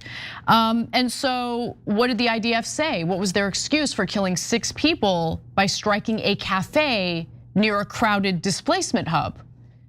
That they were going after Hezbollah infrastructure. Yeah, sure. Yeah, the cafe is Hezbollah infrastructure, right, okay. In addition to these killings, the IDF issued forced evacuation orders to at least 7 villages that are located north of the Litani River. Because remember, Israel was saying that they're gonna just take southern Lebanon up to the Litani River because they need a buffer zone. So why are they evacuating even more territory in Lebanon? It's because the United States is allowing it to happen under President Donald Trump, who was bought off like a high-end escort by Israeli interests, including Miriam Adelson. So according to DropSite News, Israeli forces also carried out demolitions of houses, homes, residential buildings in Yarun and Bint Jebel. So I want to give you a before and after photo of Yarun, which happens to be a Christian village in southern Lebanon. Nice, so when Israel Katz says that they're going to use the Gaza model in Lebanon, how about we believe them when they say that? How many times are they gonna say things out and everyone here in the United States just pretends like, oh, they don't mean it. No, they mean it. They tell us that they're savages. So why don't we just believe that they're savages? They tell us that they're barbaric, inhumane. So why don't we just believe them? Instead, we'll have people in positions of power in this country turn around and point at reporters who actually want to tell people the truth about what's going on and say, oh, she's the problem or he's the problem for telling the truth. No, I'm just relaying the information and the statements made by officials in the Israeli government. This barbarism is what they intend to do, and they do it over and over again. So why don't we believe them? And every single American is forced to pay for it. Every single American has blood on their hands because we are led by a government that thinks it's totally okay to let a pariah state, a cancer on this globe, destroy not 1, not 2, not 3, but several countries in the region so they can engage in their border expansion project. Are you not so proud, Americans, for helping this country build its empire on the backs of Americans while killing, I mean, how many innocent people have been killed? How many children need to be killed? How long are we gonna allow this to happen? So, as Anna pointed out, the defense minister said that they were going to basically turn southern Lebanon into Gaza, and then we can see it with our own eyes. We just showed you them destroying several villages, but there's a lot more. There's tape of them they've destroyed 70 villages, 3 of them are Christian villages. There's a story that we told you before, of Priest Rai in a Christian town. Israel bombs a Christian house. The priest goes in to try to help the wounded. Red Cross goes in to help the wounded. Israel waits. Once they're all in the house, boom, they drop a second bomb. That's their double tap. Savages. That's what terrorists do. That is an intentional murder of a priest and Red Cross workers. And Israel has done that all over Gaza.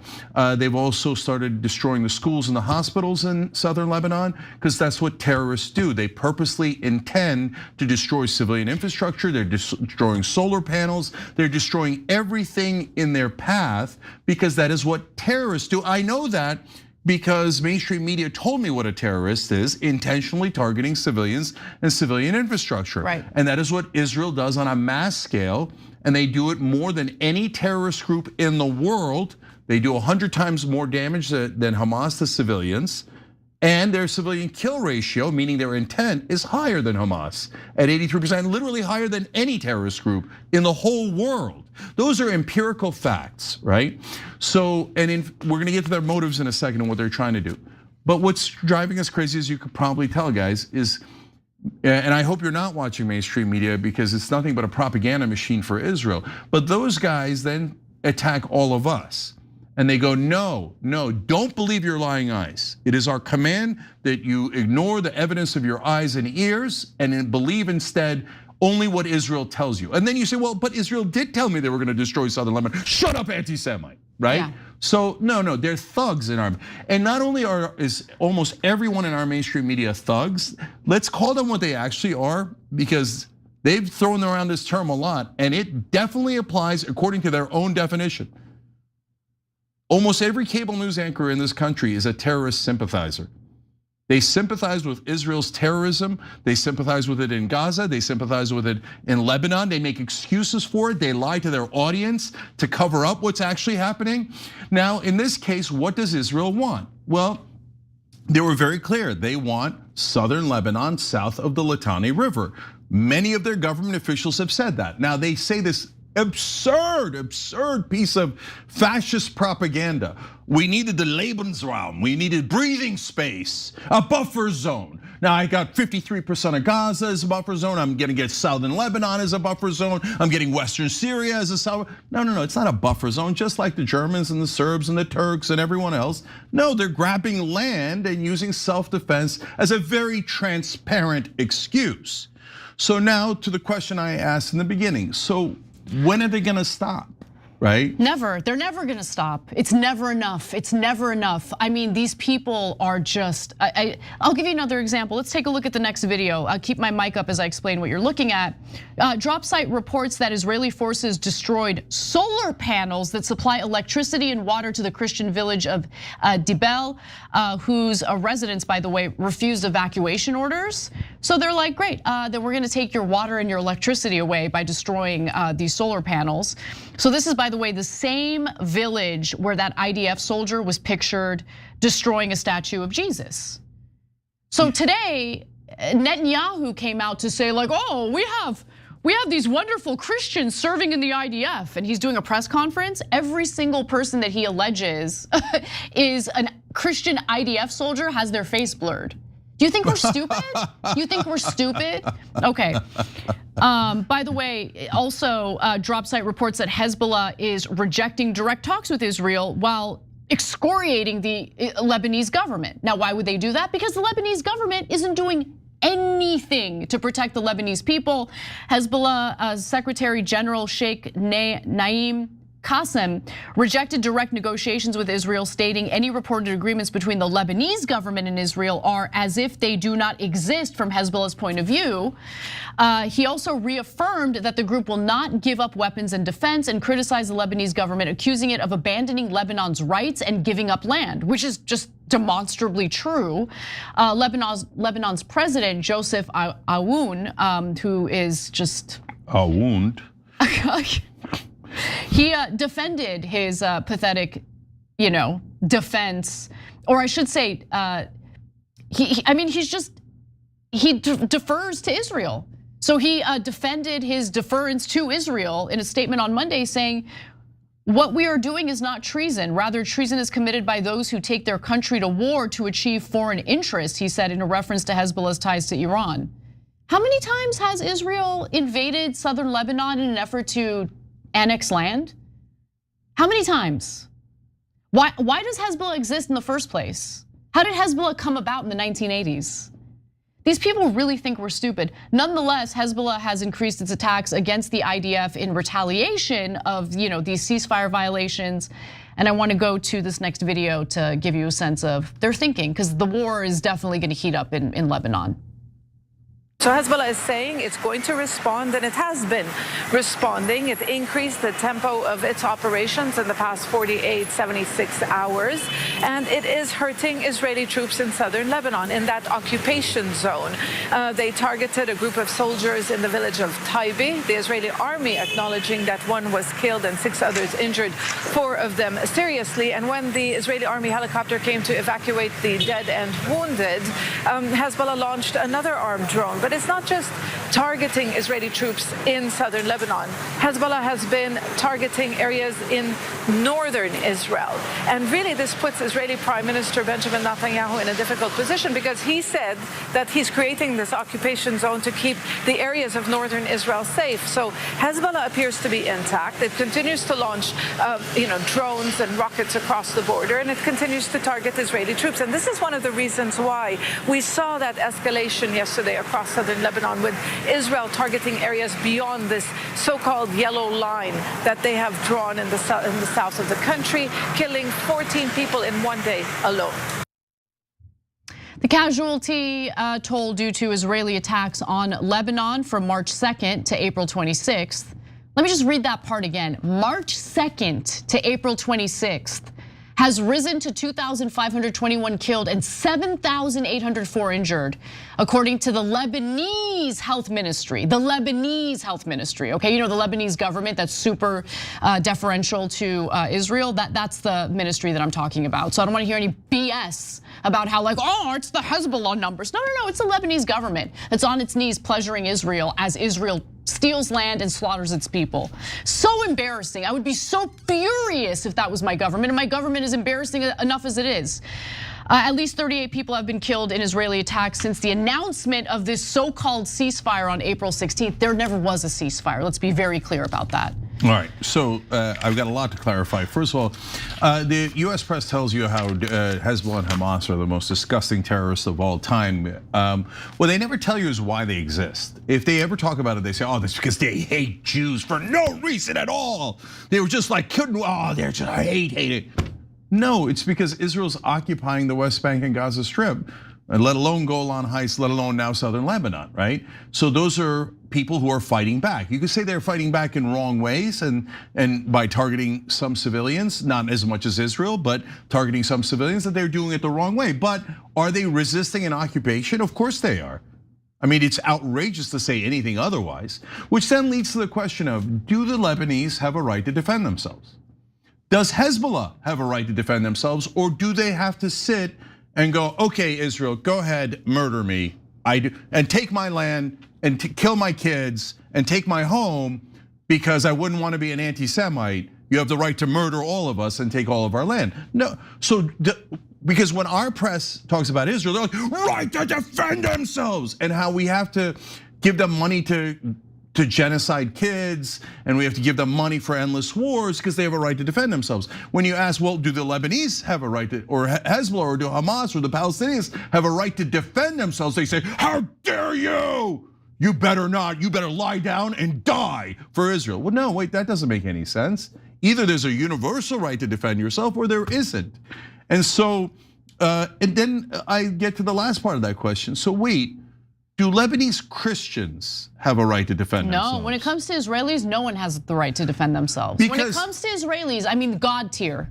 They're the most important people on the planet. They can slaughter all of us. They've taken over this country. Our resources go to them with no questions asked. When it comes to healthcare for the American people, when it comes to food assistance for the American people, there's a big debate. When it comes to Jake Tapper talking about the possibility of Medicare for all, how are you gonna pay for that? Have you heard Jake Tapper once ask a single question about how much it costs to be a special ally to Israel? Whenever it's the American people, it's not just Jake Tapper, it's almost every cable news anchor, including, I was just talking to Kari Smith, who's community director for us now. We ran for Congress in Nebraska, almost won. She was just telling me about her first appearance on MSNBC. She thought it was gonna be friendly territory. Instead, Katie Tur takes her head off. How are you gonna pay for Medicare for all? You're gonna give this to Americans? How dare you? Katie Tur, Jake Tapper, literally everyone on cable news, including MSNBC. No one's asked, how are you gonna pay for that when it comes to this war? Because beloved Israel, everybody bowed their heads. Okay, so let's finish up now. Because at this point, they're saying, now they've been saying since almost every cable news anchor is deeply racist, they've been telling you your whole life, oh, it's okay to murder Muslims. They have no right to defend themselves. Israel can take all their land and humiliate them and oppress them. They have every right to do that. They own the land from 3,000 years ago. Okay, but wait, the Palestinians have definitely been there for thousands of years. Can they defend themselves? They're like, no, they're dirty Muslims and they're savages and terrorists and they deserve to be murdered. That we're all used to. But now, they won't even talk about the Christians because they know if they talk about the Christians, it might affect Israel's ability to rob this country blind since 70% of this country is Christian. So they have instituted a total blockade on news about Lebanon, okay?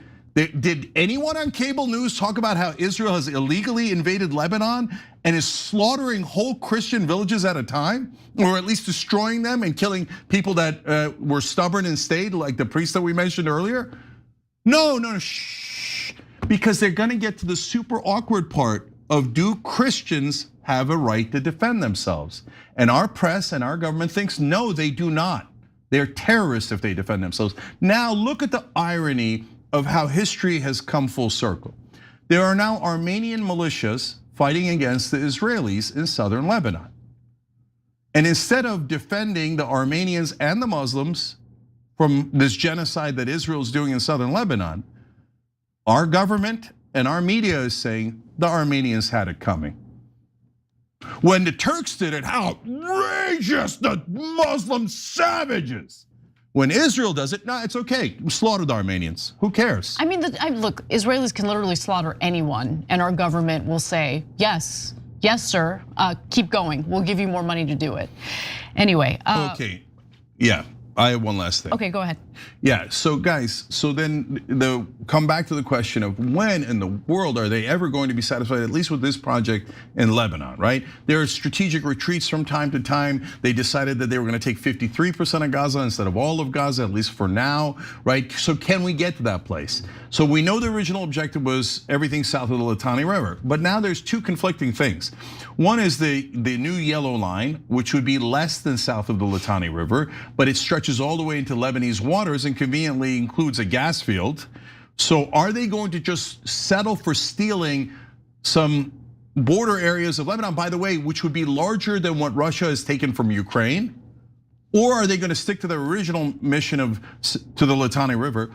Or are they so mental that they're going to try to get land north of the Litani River? You know what the answer is. So, but guys, like, this is unsustainable.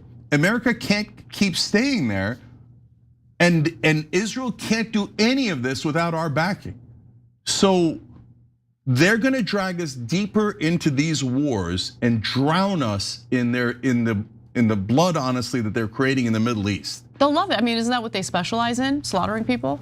And so an entire time, our government and every liar in national media is like, no, they are your special ally. You owe them. You have to send them more money and more troops to die. And if you're a Christian, you have no right to defend yourself. The Muslims are obviously have no rights at all. And Israel is the only one that has rights, and they have rights to all of your land and all of your money. And if you dare object, we will try to ruin your life. So that's what the news in this country has been denigrated to. That's what they're the pathetic state that they are in. They do 0% news, 100% propaganda for a different government. Yep. So who does all the cable news anchors, all the New York Times reporters, all the Washington Post reporters and editors and publishers, who do they serve? Because they most certainly do not serve America. Why are they lying to Americans and Muslims and Christians? And by the way, 63% of Jewish Americans who are opposed to the Netanyahu government. But they tell them, no, you're all anti-Semites, including a majority of Jews in America. Who owns the media? Because it's not about Jewish people, it's not about religion. It's about these guys who are loyal to a different government. And yes, they are definitely loyal to Israel, and they are betraying America. That is indisputable. I want to see one of them talk about the genocide in Gaza. I want to see one of them talk about the brutal invasion of Lebanon. No, all of them, 100% liars pretending Israel's the victim. There is no end to how monstrous that lie is. Terrorist sympathizers, all of them. Well, we'll talk about some of the terrorist sympathizers within our own borders when we come back.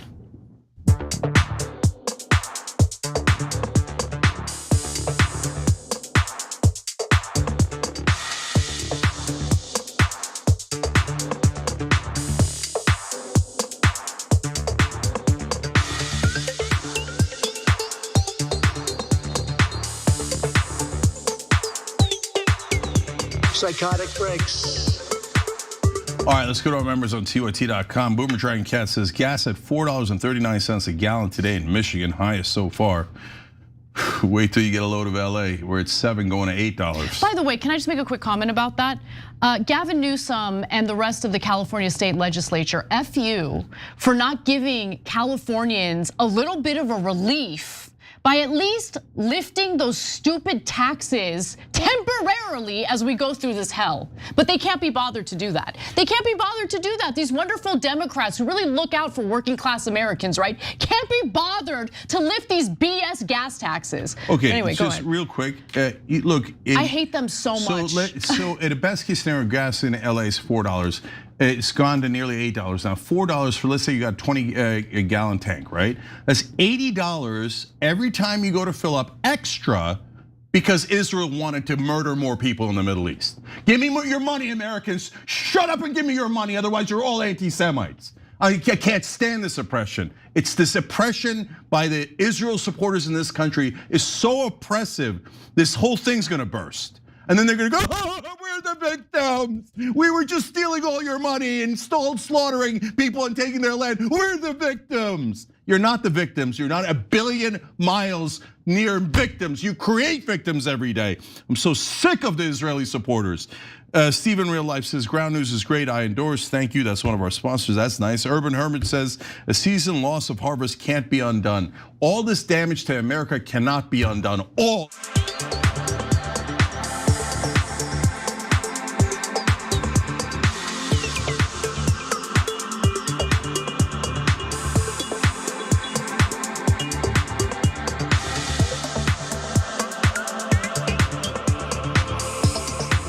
Back on TYT, Cenk and Anna with you guys. Also, look at all these beautiful people who joined through TYT.com/join. Mott's B, Jack Randy 13, Green 8039, and Barn Daddy. Barn Daddy sounds fun. All right, guys, much love. We appreciate you. Thank you for doing it through TYT.com/join. Anna. All right, let's get to the terrorists within our own borders. So. There are 38 states that have anti-BDS laws. Are you kidding me? I thought this was the country of free speech. I thought this is the country of free association. What do those laws do? They make it so that if you work in the government, you cannot protest Israel. You can't boycott them. If you work in the government? That's correct. If you're like a government contractor. You mean if you're a private company that does government contracting? That's correct. You can't boycott Israel. That's correct. You can't boycott Israel. You better be careful, baby girl, because pretty soon every single one of your family members is gonna get doxxed by the Israel first terrorists within our own borders. But if you're wondering who that was comedian Leonardo Joni on Tim Pool's show, where Tim Pool was pretending to not know what's going on in this country at all when it comes to an issue that he purported to care so much about, censorship. But there's a lot of censorship happening right now as it pertains to criticism over Israel. And Cenk and I have gotten a little taste of what it's like if you dare to criticize Israel. We're gonna get to that in just a minute, but first your 2 cents, Cenk. Yeah, so Laura Loomer doxed my wife over the weekend, and then she did it again to Anna's husband. That's the second go around. So there are Israeli terrorists that are inside America, and their job is to terrorize innocent Americans who criticize Israel. Pro-Israel terrorists. Sorry, yes. Because they're not all Israeli. No, they're not Israeli. They're largely Americans who value Israel 10 billion times more than America. And in fact, they have great disdain for any Americans who object and try to literally ruin their lives and their families. And we're gonna prove it to you right here. So, it started with Laura Loomer over the weekend, where she got very touchy when Cenk wondered, who's paying Laura Loomer? Like, she spends all day on X. Like, you can't bankroll your lifestyle by making money off X. Okay, like, who's paying you to live? Okay, so by the way, that's not just conjecture. Wall Street Journal, I happened to read a story from a little while ago where Wall Street Journal confirmed that she has donors that finance what she does. And what she does is spread hatred and bigotry. She's an avowed racist and bigot towards Arabs and Muslims. And so who's funding that bigotry? I'll take a guess that those are the same people complaining about bigotry when it's anti-Semitism. The same people going, anti-Semitism is the worst thing in the world. And they're like, okay, now I'm gonna pay you a lot of money, Laura. Make sure everybody hates Muslims. We love bigotry when it comes to Muslims and now soon Christians. So who's financing her? And that was a very touchy thing for her. Very touchy. The people financing her are extremely wealthy and they go around in polite society and they pretend that they're wonderful people who care about bigotry. If their friends and their polite social circles found out that they're financing bigotry and hatred in this country. Laura Loomer. And they're financing people like Laura Loomer, it might get uncomfortable in the cocktail parties. So that's why she goes into hyperdrive to attack me and Anna. So she posted, and I only have a portion of her post, but she's like, let me tell you a secret about Cenk Uygur and the way he lies about Jews while financially benefiting from them. Number one, neither Cenk nor I attack Jews, okay?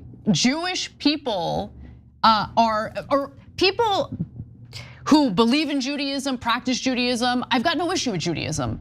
I have a problem with a political ideology, as Cenk does, that makes people think that it's okay to slaughter innocents to expand borders. And that's what's happening right now with Israel. That is not a commentary on the entire Jewish population. Now, if you happen to be a Jewish person who believes it's okay to slaughter people and steal land, yeah, I got a problem with you. Not because you're Jewish, I have a problem with you because of your ideology. And because you're a deeply immoral person. Exactly. Okay. As I would have the same problem with someone, let's say someone who's Christian and thinks the same thing, right? A Christian nation that wants to do the same thing. It's wrong, it is immoral, it is against all of my values. It's supposed to be against the values that we're all taught from a young age. But anyway, her post included menacing statements like, do all her Jewish clients in Beverly Hills know what a raging Jew hater and liar her Muslim pro-Hamas husband is? When has Cenk ever said he's pro-Hamas? It doesn't matter. Totally made up. She just lies about everything. So she's targeting my wife. So what happened next is people started talking about where she's doing, where she has her office. So now we've got to worry about safety. And then she put up her picture and she put up her name and the name of her business. Yeah. Okay. And then inciting violence, let's be clear. Yeah. And then they started saying, okay, we're gonna find her clients and we're gonna tell them that she's a Jew hater. Not remotely true. Wendy doesn't care, like doesn't touch these topics at all. Okay? Let alone the fact that obviously we don't hate Jewish people. And then, it just. Why do Zionists believe in collective punishment? I wanna know. Why do they think it's okay to go after family members? I mean, in the case of Israel, they'll just slaughter entire families, right? No matter what. But in this case, what do our spouses have to do with our political opinions? Which, by the way, are totally fine. Our political opinions are based in morality. And besides which, we're Americans, we're allowed to have any opinion we like, okay? I know Israelis hate that, they hate our rights, they hate our freedom of speech, and people who are pro-Israel in this country who hire these Gestapo, these terrorists to try to terrorize any American. I've got more on that in a second. But on top of that, not only do they go after your family, but they try to ruin their businesses, etc. So they started going on Yelp and doing low reviews for Wendy's business, so that, and then writing terrible things, etc. So that an average person looking won't know that there's these weirdo terrorists inside the country that try to destroy any American who doesn't bow their heads. So, and then they started talking about all the different ways that they could destroy her family, or my family and her business. And if you read the justifications, it is really telling. They're like, it doesn't matter, they're against Israel, so their whole lives should be ruined. We should ruin their family, we should try to drive a wedge between them, destroy everything he has, destroy everything she has. You know who talks like that? Terrorists talk like that. Yeah. And that is their job, is to terrorize all of us so that we kneel to Israel. So look, I'm not whining about this as like, oh, I'm a victim, No. I just want the whole world to know who these people are and how they operate, okay? Because it is important for people to know who the bad guys are. And these people are bad guys. I'll give you another example. So after Loomer posted that, the account, Stop Anti-Semitism, reposted it saying, did we just read this correctly? Anti-Semite Cenk Uygur's wife. By the way, we should sue them. We should sue Leora Rez for calling you an anti-Semite because there's no evidence of that whatsoever. You have never even once attacked Jewish people. You have always been critical of the Israeli government. We should sue her. And we should also sue them for inciting violence against our spouses, but she posted that, right? And by the way, really, Beverly Hills has a Jewish population of 70%? Bitch, are you high? What are you talking about? What is she even talking about? And okay, so would you prefer for Cenk's wife to put a notice up saying, I will not, because of my husband's political views on Israel, I will not take any Jewish clients? Is that what you're asking for? Like, what is this? Do you yeah, that's a great point. Do they want her to actively discriminate against Jewish clients? It's so bizarre. And think about it, guys, none of this logic makes any sense. I mean, even calling it logic is absurd. So they said earlier, Laura Loomer did, Cenk took money from benefits from Jews and took money from Jewish investors. Well, that's true. Now, why do you think that happened? Because I'm an anti-Semite, or they thought I was an anti-Semite? Do you think that makes any sense at all? No, of course not. And look, this is not to say all my friends are Jewish, etc. And people hate it when you say, "Oh, well, if you have Jewish friends or family, shut up. You're not allowed to say it." No, that's you another should say weird it. rule. It's a weird rule. Okay? You should say it. So I don't have Jewish friends for the last 50 years because it was a 50-year plot. At the end, I jump out of a birthday cake and go, "Ha ha! I was kidding. I'm just an anti-Semite." No, we grew up together, but that's not even what I'm driving at with this.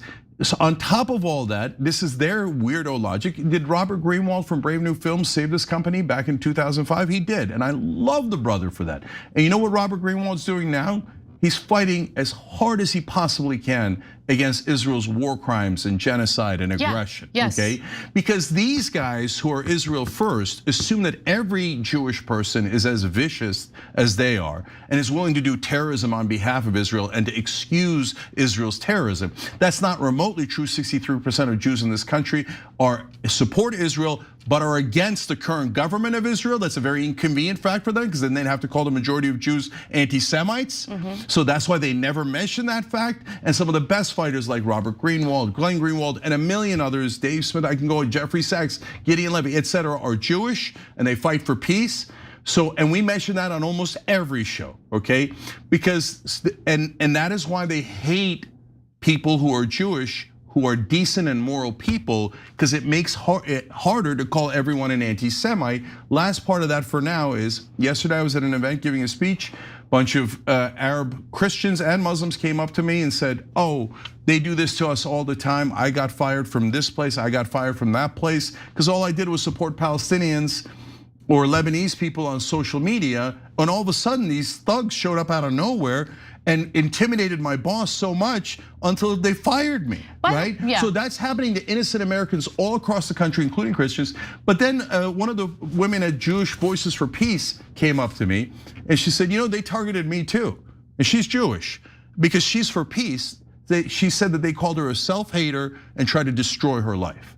This isn't about religion. This is about these radical zealots that have lost their minds, that are supporting this fascist state that keeps attacking all of their neighbors, taking their land, that just slaughtered 23,000 children in Gaza. So, and now it's not enough. All Americans must bow their heads. So then they go after Anna's husband. So then Rachel, I know who you are, Rachel. Be careful. The Persian Jewess, as she goes by on X. Interesting. Your account was launched in 2021, but you didn't start posting anything until October of 2023. But anyway, so she goes after my husband, and I just want to show everyone how hot my husband is. Take a look, take a look. That ass though. Okay, so look, went after him. He is a baseball coach, okay? He is not a political figure, he's a baseball coach. So you're gonna go after him and try to get him fired from his job. It backfired stupendously. And look, I personally am not afraid of anyone, But the idea of someone in my family getting targeted by these lunatics infuriates me. And guess what? Twitter has no problem with one particular group of people engaging in this type of doxing, right? Doxing is against TOS, but apparently if Zionists do it, if Israel defenders do it, totally okay. Which I find fascinating here, very fascinating. People have nothing to do with politics. He's never uttered a word about Israel. Yeah, neither is Wendy, but it doesn't matter. They have to destroy your family members, but they were about to tell you that. We're gonna show you videos of that, but they weren't done with, now Hassan is a family member, but that doesn't count, he's a public figure. My nephew's Hassan Piker, and Laura Loomer said, how come Hassan Piker isn't in jail? So because if you, taking away your freedom of speech is not enough, taking away your livelihood is not enough. Okay, this Gestapo is like, take the people criticizing Israel and stuff them into jail. What, you're taking our rights? You're taking Americans' rights away from us? Who the F are you? When did you become the boss of us? And I know why they're allowed to do this, because when Hassan makes a bad comment, Jake Tapper and everybody on cable news is talk 24/7. Politicians should distance themselves, he should be canceled, and any politician who talks to him should be canceled, canceled. Then Laura Loomer's like, oh, let's destroy people's families. Let's put people into jail because of opposing Israel. And cable news is like, yeah, that's totally fine. No cancellation of Laura Loomer or Mark Levin, who's constantly talking about deporting people and taking away our rights. No one on cable news cares about any of that. No one in mainstream media cares about any of that, because we're not important pro-Israel people. We're just lowly Americans. And Americans, who cares about you? Israel's allowed to bully you, terrorize you. They're allowed to do anything they want to you because they're almighty Israel and they are superior to you. And you should just know your role and submit to them. Otherwise, you're gonna be fired, your family's gonna be targeted. Wait. You might say, hey, Cenk, did they really say that? Let's go to video 2 so you can see it with your own eyes. We will shine a light on you that, thanks to Google and SEO, will follow you for the rest of your life. When you look for a job, when you look for a spouse, when you look for a nanny, when you look for anything, our work will always be documented. Again, thanks to Google and SEO. Today, Stop Anti-Semitism, I'm proud to say, runs one of the most robust anti-Semitic enforcement operations in the United States, monitoring campuses, digital networks, activist groups, and public officials, documenting incidents in real time and mobilizing millions of people, of allies that are quietly by our side. So she's speaking at the Israeli embassy and saying, you just heard her, any American who objects to Israel, they will call an anti-Semite, and then they will go after their family, their livelihood, and they will, and by the way, stopantisemitism.com, recent reports, Canary Mission, recent reports, but it turns out that maybe some of their founders are from Israel. But no, mainstream media, don't ever investigate them. Pretend they're the good guys. You know they get quoted all the time on cable news. They're like, and so when she talks about the quiet people supporting us and our mission, she's referring to mainstream media. Because mainstream media then picks up those reports, doesn't analyze them at all, and then helps them attack American families that dare to disagree with Israel. I don't think it's mainstream media. It's, they're a little group of people who, so for instance, in the case of someone's workplace, right? They're attacking someone's family member and they want to get that family member fired from their workplace. They'll just start like sending a ton of messages and tagging that workplace's social media accounts to try to get that person fired. That's what they're referring to. No, I got you, they do that, but then the media, instead of saying, wait, what is this weirdo group representing a foreign government that's terrorizing any American that criticizes, like if you just fill in the blank for any other country, if there was a group that was like, if you criticize Bulgaria, we're gonna destroy your family, people would write stories about that. Like, what is that? Super weird. If the Russians were doing it, if the Chinese were doing it. But when the Israelis and the Israeli lovers do it, they're like, nope. In fact, we're gonna quote them as if it's real. Yeah. We're gonna take their out of context quotes, their videos, etc. We're gonna help them smear all of you and destroy any American who dares to cover the truth about Israel. Wait, we're not done yet. Now, that she was speaking of the Israeli embassy. She's a lady from stopantisemitism.com, draped in the Israeli flag, terrorizing Americans. Here comes Rabbi Yehuda Kaplan, and let's see what he has to say. The scourge of anti-Semitism must be defeated anywhere and everywhere that it exists. As we just heard before, from holding universities accountable to using laws within the Justice Department, existing laws, to hold and prosecute crimes against the Jewish community, from preventing people from working and going to worship in their shuls.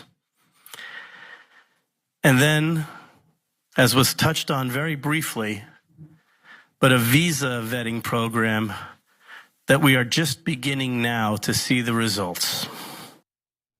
They're doing a real good job fighting anti-Semitism. They're not multiplying it at all through their actions. Yeah, and there at the end, he says, like, basically, we're telling the American government who they can and cannot admit into America based on whether they've criticized Israel.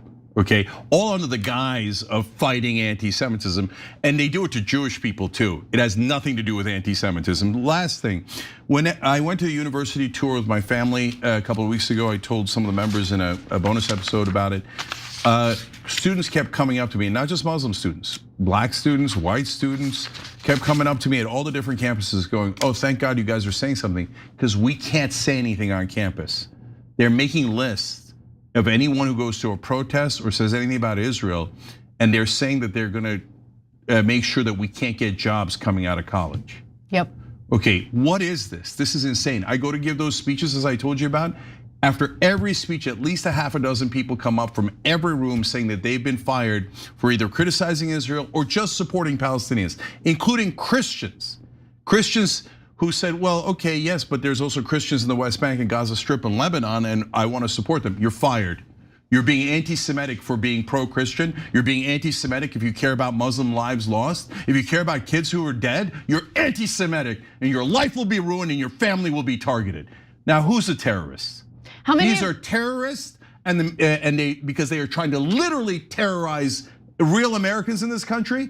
And the terrorist sympathizers is every media ghoul and goblin that helps them terrorize us and covers up all of their vicious attacks against innocent Americans.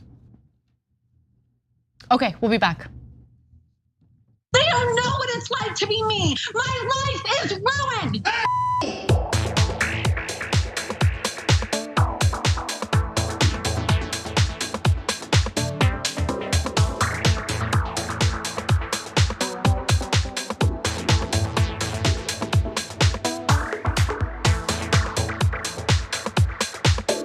All right, guys, so we're gonna do Member Mondays today. So if you're a member, you can call in and ask me questions for first half hour is about how we're gonna get change in this government, in this country.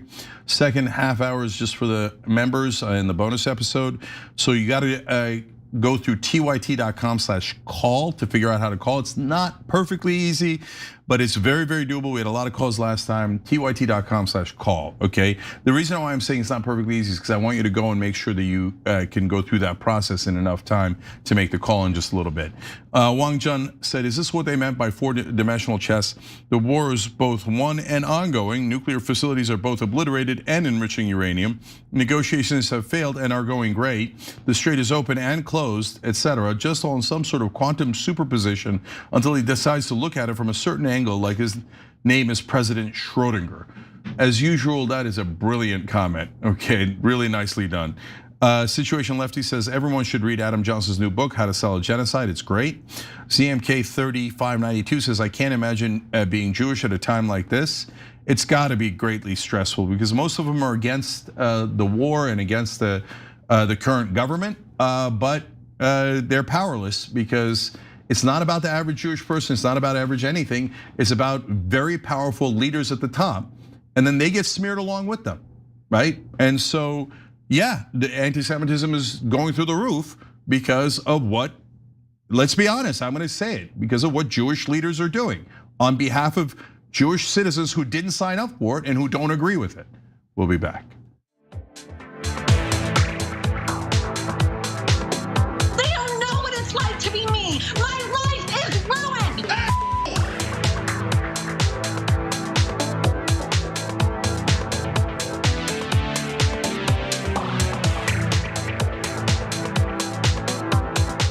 All right, back on TYT, Cenk and Anna with you guys. Guys, we've got just a little bit of time left. We're doing Member Mondays right after this, and that's when you guys get to call in if you're a member, YouTube or TYT members, tyt.com/call, so that you could do that. And if everybody, the easiest thing in the world to support the show is to ring the bell underneath the video on YouTube. If you want to join underneath, there's also a join button as well. That's awesome. Forget if I said Riohan 9064 earlier, but thank you for going to producer level. That's beautiful. You can also upgrade through the join button. Okay, so let me read the last couple of comments for you guys. Thoughtful Thinker 64 wrote in, the action of our media is sickening. Last week a journalist was assassinated by the IDF, but I never saw a peep on ABC or NBC, but they had time to give us stories they claimed were news. Okay, that's a great point. There's an even better example of that. Shireen Abu Akleh is an American journalist and she's Christian. She was murdered. CNN and New York Times say, yeah, she was assassinated by the IDF. Our government has never asked to arrest the killer. The killer has not been arrested. Neither is the commander who gave the order. We're not extraditing. We don't care. And think about it, guys. That means that if you're an American citizen, they've killed 10 American citizens at least in the last 3 years. We have not asked them to arrest a single person who killed any of the Americans. That means if you go to Israel, you're taking your life into your hands because they can literally murder you and our government won't even ask for justice. The Israelis are above the law. And by the way, I mean, we want to talk about banning people. We should consider banning Israelis from coming to America because they literally can rape our daughters and sons, which is what Tom Alexandrovich was trying to do. And then the Americans that he was arrested with go to jail. He gets a get out of jail free card and a ride back to Israel. And by the way, that happens all the times with pedophiles. That's a literal fact, and Israelis fight against it because they don't want the pedophiles in their country either. But our government says Israelis can do anything they want here and we'll give them a free ride back to Israel. So if we allow them in, are we just letting them commit crimes against us? Yes. All right, we'll be back on Member Mondays.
All right, back on Revolution. I'm your host, Cenk Uygur. So guys, we're doing Member Mondays, so you can call in. The first half hour here is we're live to everyone. I wanna make sure that we're talking about how to get that revolution we want, a political one, bring real change. And I have a lot of thoughts on that, and I'm looking forward to your calls. If you're a member, you can call through tyt.com/call. So make sure you're checking that out. As we get ready for that, and I think we have a slight technical issue, but we're working on it. I want to read a bunch of comments for you guys and respond because I think they are very much on point. But first, we're going to start out with something sweet. So Roses in August is a great member of TYT. I've seen her and she's wonderful. And she had a message for another amazing member and moderator at TYT, and that's Dana Manning. And she wrote in, "Happy birthday, Dana. D, I love you so much. I'm so grateful we met through our precious TYT angel, Mary Animal. Over the last 5 years, I've especially cherished our weekly late night hangs, from Dana from Behind Trivia Wins, to Dr. Floyd, to bring series and movies, to many mod and TYT meetings, talking about life or politics. I've enjoyed getting and remaining so close with you. You're one of the most trustworthy, reliable, and intelligent people I know. Thank you for always being so down for me. You'll forever have a loyal friend in me, and I can't wait to see you soon. Love, Roses." So that's beautiful. I love when our community looks out for one another, and happy birthday, Dana. So super happy to see that, and it's a wonderful moment there. So now I want to get back to some of the comments left over from the show and address some of those, because when we're looking about and talking about a political revolution in this country, there's one overwhelming priority that which leads to an even larger priority, and those two things are 90% of the ballgame right now. And so I was on Sean Ryan's podcast on Thursday in Nashville. Sean Ryan is one of the top podcasters in the country. He's described as right wing. He doesn't really describe himself that way, and he's sick of the right-left labels. And he's a former Navy SEAL, and certainly has some points that we would disagree with. And he did support Trump in the last election. He now regrets it, and he says some very harsh things about both Donald Trump and MAGA overall when I was on his show.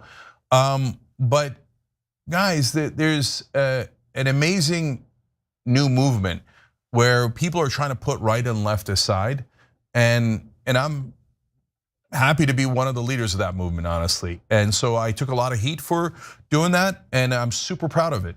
And so now, and Sean didn't just criticize our relationship with Israel and the war, he also greatly criticized ICE. So check that out when you get a chance. But the point overall is, he had a great line. He said, look, people want me to talk about abortion or other issues.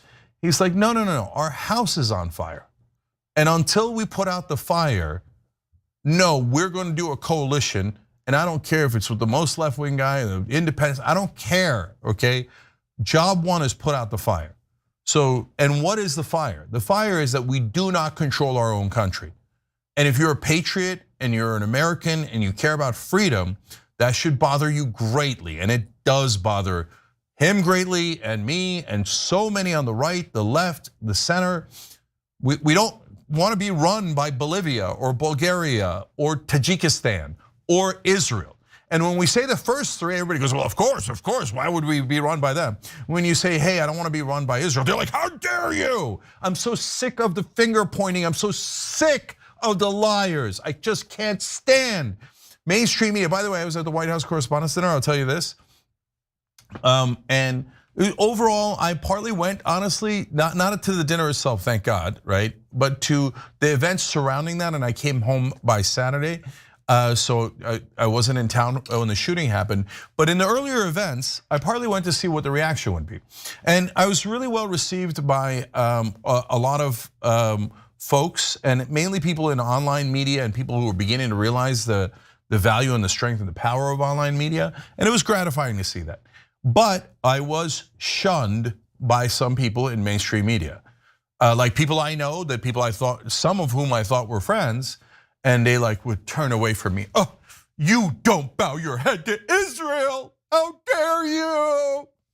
You must kneel. If you don't kneel, you're the problem. No, I will never kneel to Israel, ever, ever. And by the way, if you do kneel to Israel and you serve them like a coward, you're kind of pathetic. And I'm being kind by saying kind of. So put out the fire first. We've got to free America from the very tight grip that Israel has. It's the most obvious thing in the world. What I can't stand is that they set up a bunch of utter horse crap tropes, like 38 of them, to protect Israel. No one else gets the protection of tropes. Italians don't, Irish don't, the Chinese don't, Muslims don't, Christians don't.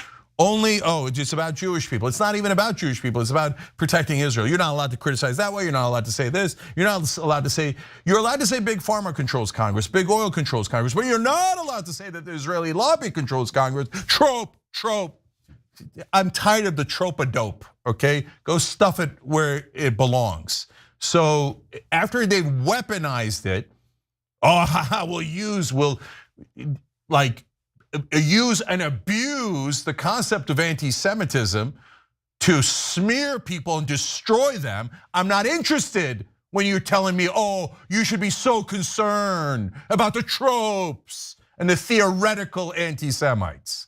Okay, but congratulations, Israel supporters. You have created real anti-Semites, and a lot of them through your endless abuse of the American people, and you are abusing us.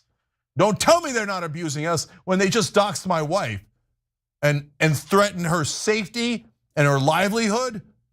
And then they say, well, they're allowed to threaten your family, but if you complain about it, we're gonna call you an anti-Semite and double ruin your life. Now, come for me.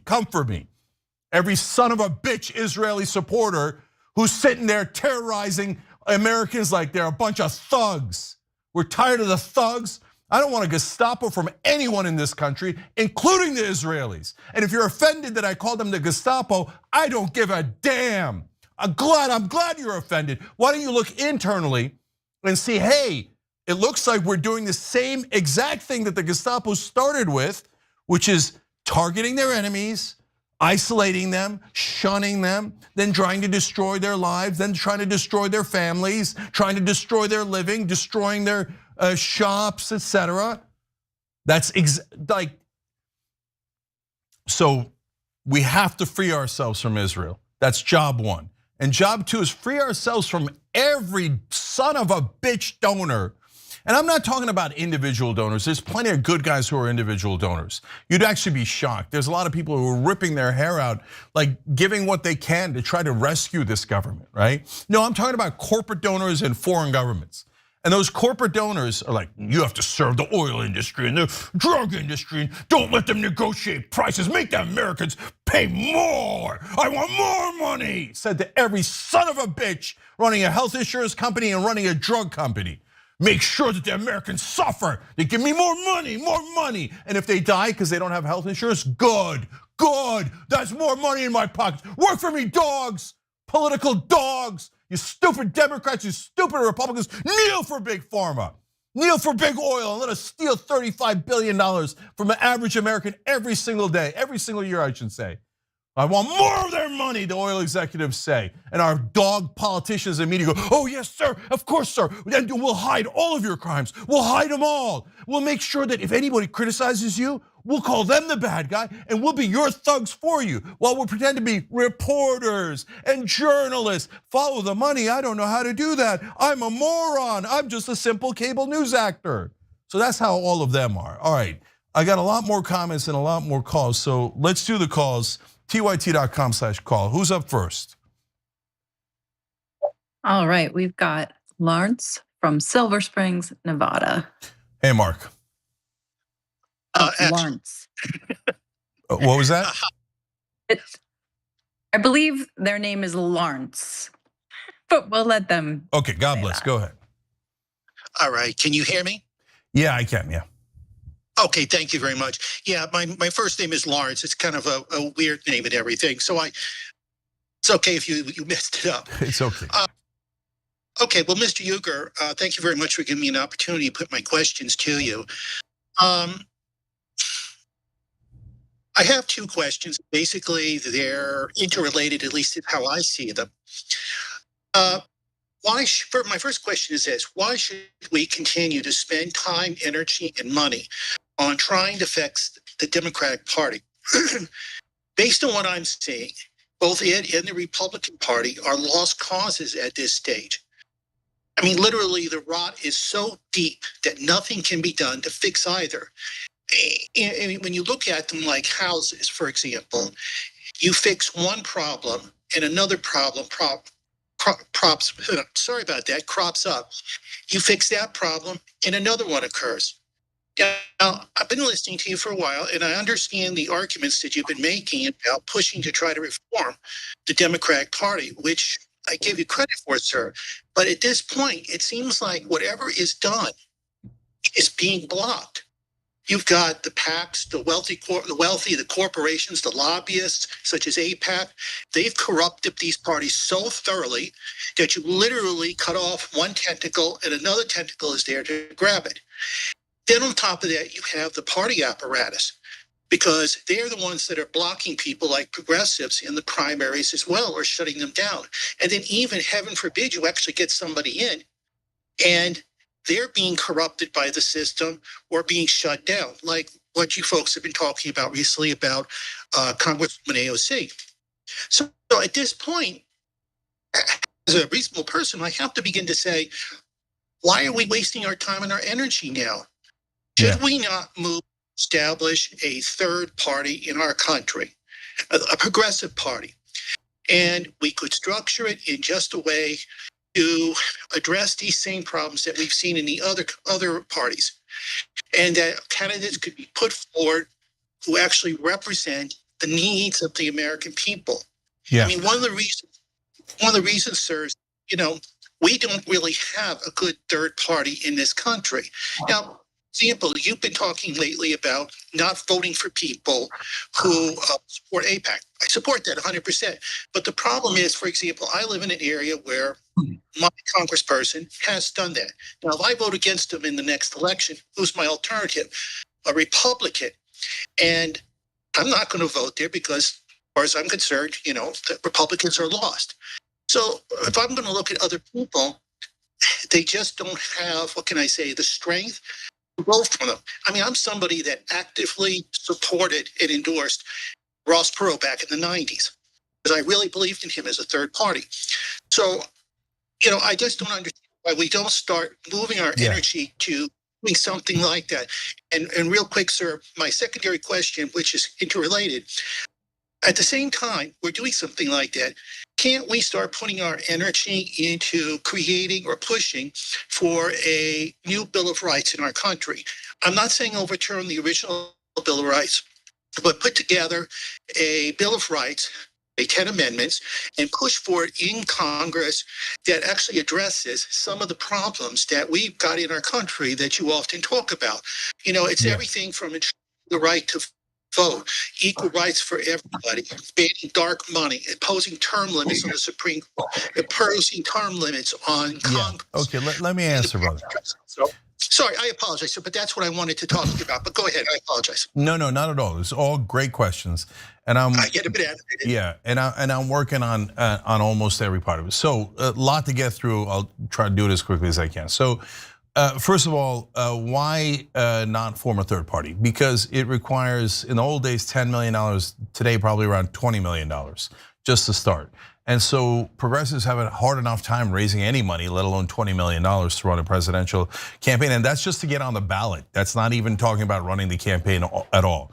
Now, that doesn't mean that it's impossible, and it doesn't even mean that it's not going to happen in this election cycle. But I think taking over the Democratic Party is easier. Now, when people say, well, that's crazy, there's no way you can take over any of the major parties. Guys, look at the available evidence that's right in front of your eyes.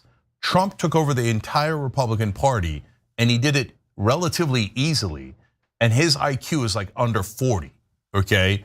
And so these parties are much weaker than you think they are. They're much easier to take over than you think they are. And if you say, well, that's on the Republican side, but have we pulled off any miraculous victories on the Democratic side? Yes. We pulled off the AOC miraculous victory, literally one of the greatest political upsets in American history. Top 2, 3, 4 of all time. We did that right here. Like, so Just Democrats did it. Everybody who was participating, obviously AOC did it, but also all of you guys did that, right? So it's not, when they want you to think that it's impossible. Do you know how easy it is to be Chuck Schumer? What a pathetic dolt, okay? If you put me in a debate with Chuck Schumer, they'd have to take him out on a stretcher, right? Like, I'm not sure that he's so frail, he might not survive the debate. There's no way in the world that any of these Democratic leaders could survive a debate with any normal human being, right? So, so you say, okay, yes, but why haven't we done it already? And that is why this election is the most important thing in the world. And I'm going to tell you the backup plan in a second, which I think you'll like. So look, in the past, we couldn't get past our #1 enemy, the thing that is the most toxic thing in America, the one pretending to be the good guys, but who are actually, have done more damage than anything else in this country. And that's national media, legacy media, corporate media, etc. On the Democratic side, they had a vice lock on some Democratic voters' minds. No, corporate Democrats are great. Hillary Clinton stuffing her pockets full of millions of dollars from the bankers was great. Oh no, Bernie's radical, etc. So they lied and lied and lied. They're all giant liars, and we couldn't get past this giant wall that they built to protect the corrupt Democratic leadership. And they've done it in election after election. They've been the biggest liars. They're the least objective people in the country. They're the most disgustingly biased people. But now things are different. Now online media is stronger than mainstream media, and they're very, very frustrated about that. And also part of the reason why they shun me, like, oh, doesn't he know we're superior to him? How dare he criticize us? I'm gonna look down my nose at you. No, mother effer. Now we're looking down our nose at you, cable news anchor, useless propagandist, okay? So now they're gonna try to do the same trick, whoever it might be, Ro Khanna, Senator Van Hollen, whoever is in that clean, uncorrupted Democratic lane, right? And then they're gonna say, oh, they're the real enemy and they've been disqualified. No, only our precious Pete Buttigieg and our precious Cory Booker, who loves Israel so much. They're your only choices. They're your only choices. But when they say that, yeah, they still have some people who are brainwashed and still watch that dumpster fire called MS Now or CNN, right? So yeah, we'll have to get past them and it won't be easy. But now in online media, when they try that crap, people laugh in their face. If you're gonna go on any of the top podcasts, and in order to win the primary, you must go on all those podcasts. If you don't go on those podcasts, you're turning down hundreds of millions of dollars in earned media. So if you don't, good. If Ro Khanna's the only one who goes on any of the podcasts, and the other corporate dorks are like, I am here to support the corporate donors and Israel. Go ahead, go talk to all the podcasters. See how that turns out for you, right? My guess is that they're gonna get slaughtered. 80% of Democrats have a negative view of Israel, and we certainly have a negative view of money and politics. So they're gonna get caught. But let's say I'm wrong, brother, and that you know what, they use their usual tricks. And by the way, Ken Martin, who had a career as relative progressive in Minnesota, has kind of destroyed that now. He's just totally weak, being batted around by the corporate class and by the Israelis. They did an autopsy at the DNC, found out what cost them the election was kissing Netanyahu's ass and being right up Israel's ass. Oh yeah, we love to slaughter our people. Oh, it turns out the American people don't love that slaughter, you morons. But the minute they found out and they did the autopsy, they're like, bury it, Israel must be protected. No, the Democratic Party is supposed to be your objective at the DNC. And they're like, no, let's betray the Democratic voters. Why? Because they're used to betraying Democratic voters. But this time they did it on behalf of a different country because they're pathetic at the DNC. So if they do their stupid tricks where they're like, well, it's true, Ro Khanna is polling at 28%, but we have disqualified him and he will not be allowed in any of the debates, and neither was Senator Van Hollen, like the nicest guy in Washington, right? If they pull that crap, then you're gonna finally get your way. We're not gonna accept it. We're not gonna bow our heads to a bunch of Israelis pretending to be Americans and telling us who we can and can't elect. That'll force us to go third party. And if they go, oh no, you're hurting the Democratic Party, you have to support our corporate candidate. they're gonna get nothing but deuces. And then at that point, people will have seen the injustice with their own eyes if the Democrats choose to go in that direction. And at that point, you could raise $20 million overnight. But until that happens, getting that infrastructure is very, very difficult. And if you say, well, we can't win within the Democratic Party, look at the last example I'll give you. Abdul El Sayed's running in Michigan. He was in 3rd place, and he started campaigning with my nephew, Hassan Piker. And all of mainstream media thugs and terrorists came back in, and they were terrorist sympathizers. And they're like, oh no, Hassan's disqualified, Abdul El Sayed's disqualified. They're not bending their knee to Israel, they're disqualified. They all said it, they all said it. They're all propagandists, they're all liars. So they say it at once. And what happened? And this is a beautiful thing, man. And if you don't know this, this is so important. Abdul went up 20 points. He jumped from 3rd to 1st. Why? Because the thugs that work in mainstream media accidentally told the voters of Michigan that Israel can't buy Abdul El Sayed. So they're like, nope, never mind, switching my vote to Abdul. Abdul. Go ahead, keep smearing us, mainstream media. Go ahead, say, oh, Cenk is unacceptable, Anna's unacceptable, Hassan is unacceptable, every progressive is unacceptable. Bow your head. Go ahead, say it, bitches. Say it, because now the more you say it, the more popular we get. And the more popular the politicians we support say. Please say it about every rebellion candidate. Say it about Richard Ojeda, Randy Bryce, Hearts of Gray, Audrey Denny, Ro Khanna, Sharikat Chakrabarti, and they will. By the way, they're in the middle of smearing Sharikat as we speak. Okay, he's running in Nancy Pelosi's old seat, and they found out that he won't kiss Israel's ass. Oh no, destroy Sharikat. Keep talking about Sharikat Chakrabarti. Oh, hey, everybody in San Francisco who's super liberal, don't vote for Sharikat. He's too left-wing, he's too clean, he doesn't take any corporate PAC money, he doesn't take any foreign government money. Oh, he won't submit Americans to humiliation by Israel. He's not pro-genocide. Please keep saying that. Please keep trying to smear us, because all you're doing is driving all of our polling straight up into the sky. I love that mainstream media has been defeated. And I love to see their panic, and they still only cover themselves. Like they're all like this circle jerk, right? They're like, oh, important and interesting thing, but said by an establishment guy on CNN. Same thing was said on MSNBC, and same thing was said on Fox News. All the establishment people are so important. We're the only important people. We won't cover any of the podcasts, okay? Those, other than to say they're disqualified. Yeah, what happened? Now we have larger audiences than you. So you can kiss my disqualified ass. Okay. Now, now, I'm sorry. I just wanted to say one other thing, sir, before you finish. I'm 62, and I started watching the news 50 years ago. So I grew up watching people like Cronkite, Chancellor, and so forth. And I welcomed the arrival of CNN.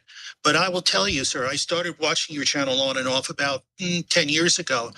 And I will say that you've definitely opened my eyes up to things that I never considered before. And when I went ahead and... Oh, we lost them. Sorry, brother, but you made good points.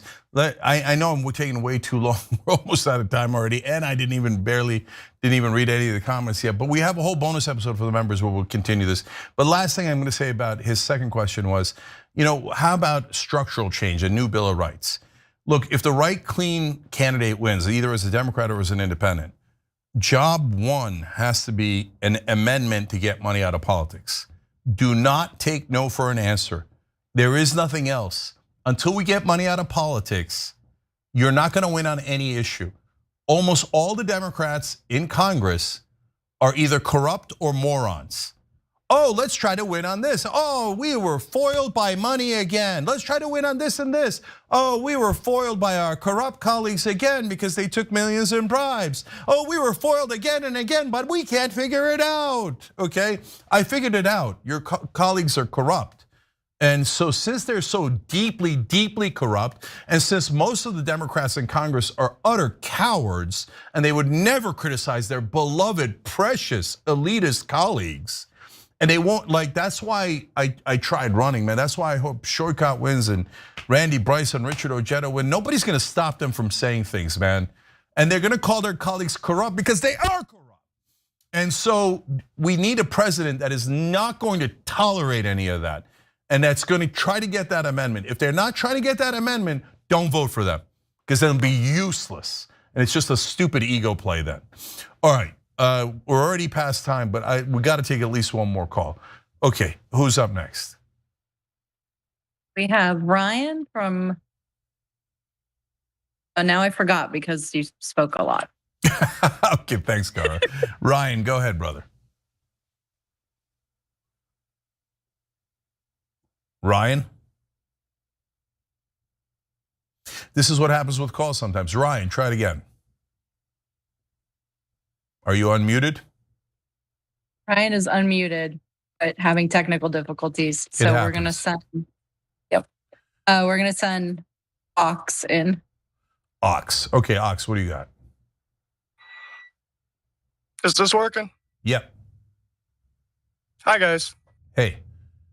I would just like to point out that you've been inviting these candidates on from local races, and I find that to be super invaluable, and I wish you would keep doing it. I don't know what the logistics of that are in the background, but it's great. We get to sit around, we get to judge these people and kind of go through everything and figure out how they actually are. I think it's super invaluable. I'd like to point out money in politics. It could always be the North Star. It always has been your North Star. I feel like we haven't talked about it recently, and I don't know why that fell off. We have to vote these bums out. We don't need term limits. We don't need a new party. We just have to vote gooder. Also, I'd like to say hi to the chat. Okay, thanks, Box. So a bunch of things there. It touches on the earlier point from, I believe, Lawrence. So when I say go vote on all the incumbents, I'm saying in your own primaries. You don't have to cross over. If you're a Republican, you don't have to vote for a Democrat. If you're a Democrat, you don't have to vote for a Republican. Just go and vote in your primaries. If you think, oh, well, the person running against the incumbent might not be that strong, who cares? I'll take a hobo over an incumbent. I'll take an escaped mental patient over an incumbent, because an incumbent has already raised their hands hundreds of times and signed up for corruption. And the incumbents are the very worst people in this country. So they're all deeply corrupt. I'll take any random guy over an incumbent. So go make sure, if you're not going to vote in the primaries, you're not voting against incumbents, then you're really not doing your part. I gotta be honest with you. We're not asking you for much. We're asking you to use your power, and your number one piece of power is your vote. And you actually can vote out a lot of these bums, these disgusting traitors who serve corporations and foreign governments instead of us. So brother, I've never lost track of money in politics. And everybody, you've got to help Wolfpack. They need it badly right now. Fightcorruption.us is their website. Fightcorruption.us. And I love their new slogan, fight corruption, not each other, okay? Left wing, right wing, independent, it doesn't matter, okay? The only reason why Israel has as much power as they have in this country is because of money in politics. Israel is not the source of the problem. It's just a symptom of the problem. Money in politics is the source of the problem. And that's what we have to address. And I think that we focus a little too much on Citizens United, and I think that we could make laws that kind of curtail the outcomes of Citizens United versus getting an amendment, which is so much harder. I think there's easier ways to do this, that if we actually worked on the problem, we could solve it. So Box, I gotta say, look, both on the amendment and to the earlier question about, well, how are we gonna win with these rigged rules of the DNC, et cetera. There's one magical thing that fixes all of those problems, and that's the spotlight. If you get into the national spotlight, we're not gonna lose any of these debates. Look at how we clawed our way into the spotlight on Israel, and what happened after we did, and I don't mean just me and Anna, I mean the entire movement. And by the movement, I don't just mean the left-wing movement, I mean libertarians like Dave Smith, Republicans and right wing like Marjorie Taylor Greene and Tom Massey, et cetera. Once we did, but hold on, Box, let me just answer, hold on. So once we did, voila, over 60% of the country is against Israel now, because we can't lose those debates. If you hadn't been so adamant, I would not have caught on. If you hadn't been so adamant, I would not have been able to catch on. Thank you, brother. And so when we start the fight on the presidential campaign and all the other corrupt sons of bitches are taking millions of dollars from the PACs, they're not gonna win that debate. The only way they won that debate in the past is by shutting down the conversation. And then when you get to the amendment, if the president puts a spotlight on an actual fight for the amendment, they're toast. Over 90% of the country agrees with us. Our number one enemy is mainstream media. Everyone agrees on this. Everyone agrees on this. Left, right, and everyone agrees on this. That's right. The only It's people who insane don't that agree. Nothing has changed in all these years. No, I know, but brother, no. But there's one thing that has changed now. Let's see if I'm right or wrong, right? And if I'm wrong, we'll switch over to support independence if the Democrats continue their corruption, okay? Yeah, I want to fix the Democrats. We need to fix the Democrats. I agree. That's what needs to happen. And I don't want to abandon them. I agree. That's what I'm doing, okay? But my point is, the number one thing that changed is the structure of the media, and the media is the most important thing. You literally cannot. Why did everybody in this country support Israel? Do you think that they didn't do any horrors before October 7th? We've seen it. They did endless horrors, right? They've been brutalizing the Palestinians for 58 years, and our media told us that they were the good guys and the Palestinians were the bad guys. Even after I saw it for several months, like I say, without you just keep pressing on the issue, it would have just been, at some point I was just like, oh man, this is. Yeah. And so I don't know what happened to the caller, but so that's exactly right. Now, when we do that about money in politics, there's no way they can withstand us. They could sit there like idiots and go, oh no, millions of dollars don't affect politicians. The minute you start that debate, we win that debate. The whole country's with us. The only sons of bitches who are against us all work on cable news, the New York Times, the Washington Post, the Wall Street Journal. The guys who are pretending to be objective, and what a beautiful piece of propaganda they did. They said, now remember everyone, we are the only ones who are objective. Anyone who disagrees with us is biased, and you should never listen to them, only listen to us. Money in politics is great. Israel, being controlled by Israel is great. Those goddamn liars, they're the worst people in the country. They're all liars. And you know what? They're not going to be able to stop us this time, brother. Let's see if I'm right. I hope not. I've watched you since 2007, 2008. I've been a longtime viewer of you. I love you guys. I love what you do. And thanks for letting me on. Maybe we could argue it out on another Monday one of these days. Love it. Man. Okay, thank you, brother. So I'm way past time, but I'm going to do one more caller because we had a little trouble in the beginning. We got another caller, Cara? Yep, we've got Scott from Ohio. Hey, Scott. Hey, how's it going, man? Good. Hit me. Good seeing you. You do good work. Thank you, brother. Hey, I am a self-avowed skeptic, right? And I'm not much of a conspiracy theorist, but I was listening to this BBC podcast called The Coming Storm, where they talk about JD Vance and the tech bros wanting to usurp Trump. And I'm like, oh, that doesn't sound right. I mean, that's just silly, right? And then the more I'm thinking about it, are they trying to get rid of him and install the tech bros? So guys, so that's such a great question. I'm glad you got on. So I think that there is two different power players now, and they're aligned, but they're not the same. And I think that there's games being played right now. So let me explain. So the reigning champion in America, of course, is Israel First. They've been running this country for about 50 years, and if anyone questioned them, they eliminated them, totally assassinated their character, their careers. So they've been terrorizing the country for decades. So they're the reigning champion. But the tech bros are a different group. That includes Peter Thiel, Elon Musk. Peter Thiel is like a monarchist, which means he's in favor of a dictatorship here. Monarchy is just a pretty word for dictatorship. And Elon Musk is in that crowd, so he doesn't necessarily believe the same exact things as Thiel does, but they're in that circle. David Sachs, and there's a whole different group there, okay? And so they're vying for power. They are often aligned with Israel through, in my opinion, like core evil Palantir. And so Palantir is like, oh yeah, we'll love to help Israel murder Palestinians. Here, use our state-of-the-art technology.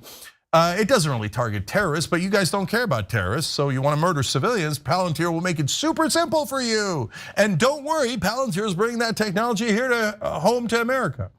So and the tech bros and that group definitely supports JD Vance. Okay, right now, Israel First doesn't care about right wing, left wing, Republican, Democrat. All they care about is who's in power and have we purchased them. Have we blackmailed them? Are they under our control? And right now, Donald Trump is firmly under their control. So Israel first, like, we're good. We don't need any other person. We just need Trump to keep doing exactly as we order him to do, right? The other guys are like, well, we've got other priorities. We agree with Israel, but we'll see what happens, right? But we like Vance, and Vance will give us power and maybe take the country in some other disastrous direction. So it's not crazy to think that exists, and that they would rather have Vance in power than Trump, because it's a different group than Israel First. Does that make sense to you? Yeah, I figured when Peter Thiel, paid to put JD in, that he assumed that Captain KFC wasn't going to last very long, either by coronary or impeachment, or need be 25th. So I guess we'll find out. Yeah, and so Peter Thiel is a super dangerous guy. So he believes in some weirdo version of Christian nationalism, not like the old school Christian Zionists, but he talks about religion in weird ways all the time, and you basically uses it as a different tool for oppression and control. So I don't want either one of these guys in power, and at some point they might fight, right? And so there's a great analogy from Turkey in this case, because there were two thuggish groups, Erdogan's group and this guy named Fethullah Gülen, who is a different cult leader in Turkey. They came up together. They're both Muslim fundamentalists, and Gülen helped Erdogan take power. Erdogan's like kind of the Trump in that analogy, and the other guy, kind of the Peter Thiel, wing, etc. In this interesting, and if you're not familiar with it, bizarre analogy. But the reason why it's not bizarre is what wound up happening eventually is those two different groups, Erdogan and Gülen's group, started fighting for power. And they went from working as allies to fighting one another. And it became a giant mess. And Erdogan's side won and crushed and oppressed the other side, but which is good, because honestly, in that particular case, they were a very deep fundamentalist cult that had their tentacles around Turkey and were slowly killing the democracy and the secular group. It's not that Erdogan's good, it's that he was better than them, right? So, but that's the kind of fight that I'm worried we're in for, tech bros versus Israel First. But either way, the American people don't win. That's why we got to get money out of politics, so neither one of them could out-bribe the politicians or out-blackmail them, because now Palantir is going to have tons of blackmail information from the surveillance state. So all of that is a disaster, and you should be on the lookout for it. And yes, there's definitely a difference between Trump and Vance. Neither are good, but they represent different factions. Now, mind you, last thing, as I say that, Vance is also now kissing Israel First's ass.